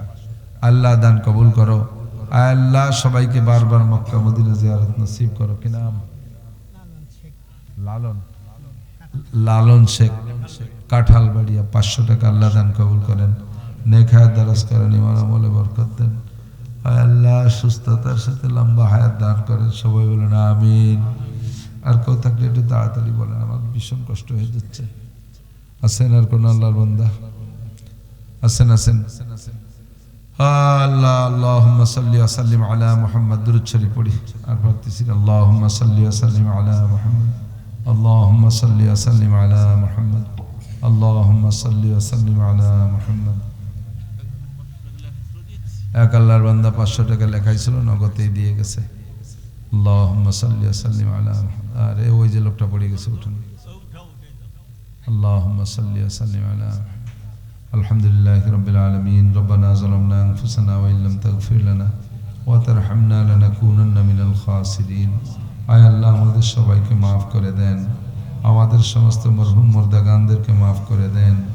আমরা যারা বেঁচে আছি আমাদের জান মাল ইজ্জত আবরু হেফাজত করেন, ঈমান ও ইসলামের সাথে টিকে থাকার তৌফিক দান করেন, সুস্থতার সাথে ইজ্জতের সাথে প্রশস্ত হালাল রিজিকের সাথে লম্বা হায়াতে তয়বা দান করেন। অসুস্থ অবস্থায় হাসপাতালের বেডে ঘরের বিছানায় ফেলে রেখেন না। আয় আল্লাহ, হায়াত শেষ হয়ে গেলে সহজে ঈমানের সাথে রহমতের কোলে তুলে নিয়েন। চলার পথে হাদেসা, দুর্ঘটনা, অ্যাক্সিডেন্ট, চোর ডাকাত, গুন্ড বদমাশ, শত্রু দুশমনের হাত থেকে হেফাজত করেন। আমরা যারা অসুস্থ আর অনেকের বাড়িতে পীড়িত রোগী আছে, সব রোগীদেরকে শিফা দেন, সুস্থ করে দেন। আয় আল্লাহ, যারা অভাবে আছে হালাল রুজির মাধ্যমে তাদের অভাব দূর করে দেন। আমাদের অনেকের নেক আশা নিয়ে দোয়া চেয়েছে, টাকা দিয়েছে মাদ্রাসায়। মরহুম আব্বা মা, মরহুম সন্তান, মরহুম স্ত্রী, মরহুম অনেক আপনজনদের পক্ষ থেকে টাকা দিয়ে দোয়া চেয়েছে, তাদের সমস্ত মরহুম মুর্দাগানদেরকে মাফ করে দেন, জান্নাতি করে দেন। আয় আল্লাহ, যারা বেঁচে আছে তাদের জানে মালে ইজ্জত আবরুতে হেফাজত করেন। সারা দুনিয়ার মসজিদ মাদ্রাসাগুলো কবুল করে নেন, অভাব অনটন দূর করে দেন। খাস করে এই মাদ্রাসা কবুল করে নেন, মাদ্রাসার সব অভাব দূর করে দেন। আয় আল্লাহ, যে প্রস্তাবিত বিল্ডিং এর কাজের জন্য কালেকশন হলো, আয় আল্লাহ, আপনার যে সকল বান্দারা দেওয়ার ওয়াদা করেছে যথাসময় দিয়ে দেওয়ার তৌফিক দান করেন। এই কয় টাকায় বিল্ডিং হবে না, আয় আল্লাহ আপনিও জানেন, আমরাও জানি। যে সকল বান্দাদের টাকা মাদ্রাসার জন্য কবুল করেছেন, সেই বড় টাকাওয়ালাদেরকে হুজুরের সাথে যোগাযোগ করায় দেন। আয় আল্লাহ রাব্বুল আলামিন, আমাদের মরণের সময় জবানে কলেমা তয়বা জারি করে দিয়েন। সাল্লাল্লাহু তাআলা আলা খায়রি খালকিহি মুহাম্মাদিন ওয়া আলিহি ওয়া আসহাবিহি আজমাইন বিরহমাতিকা ইয়া আরহামার রাহিমিন। আসসালামু আলাইকুম।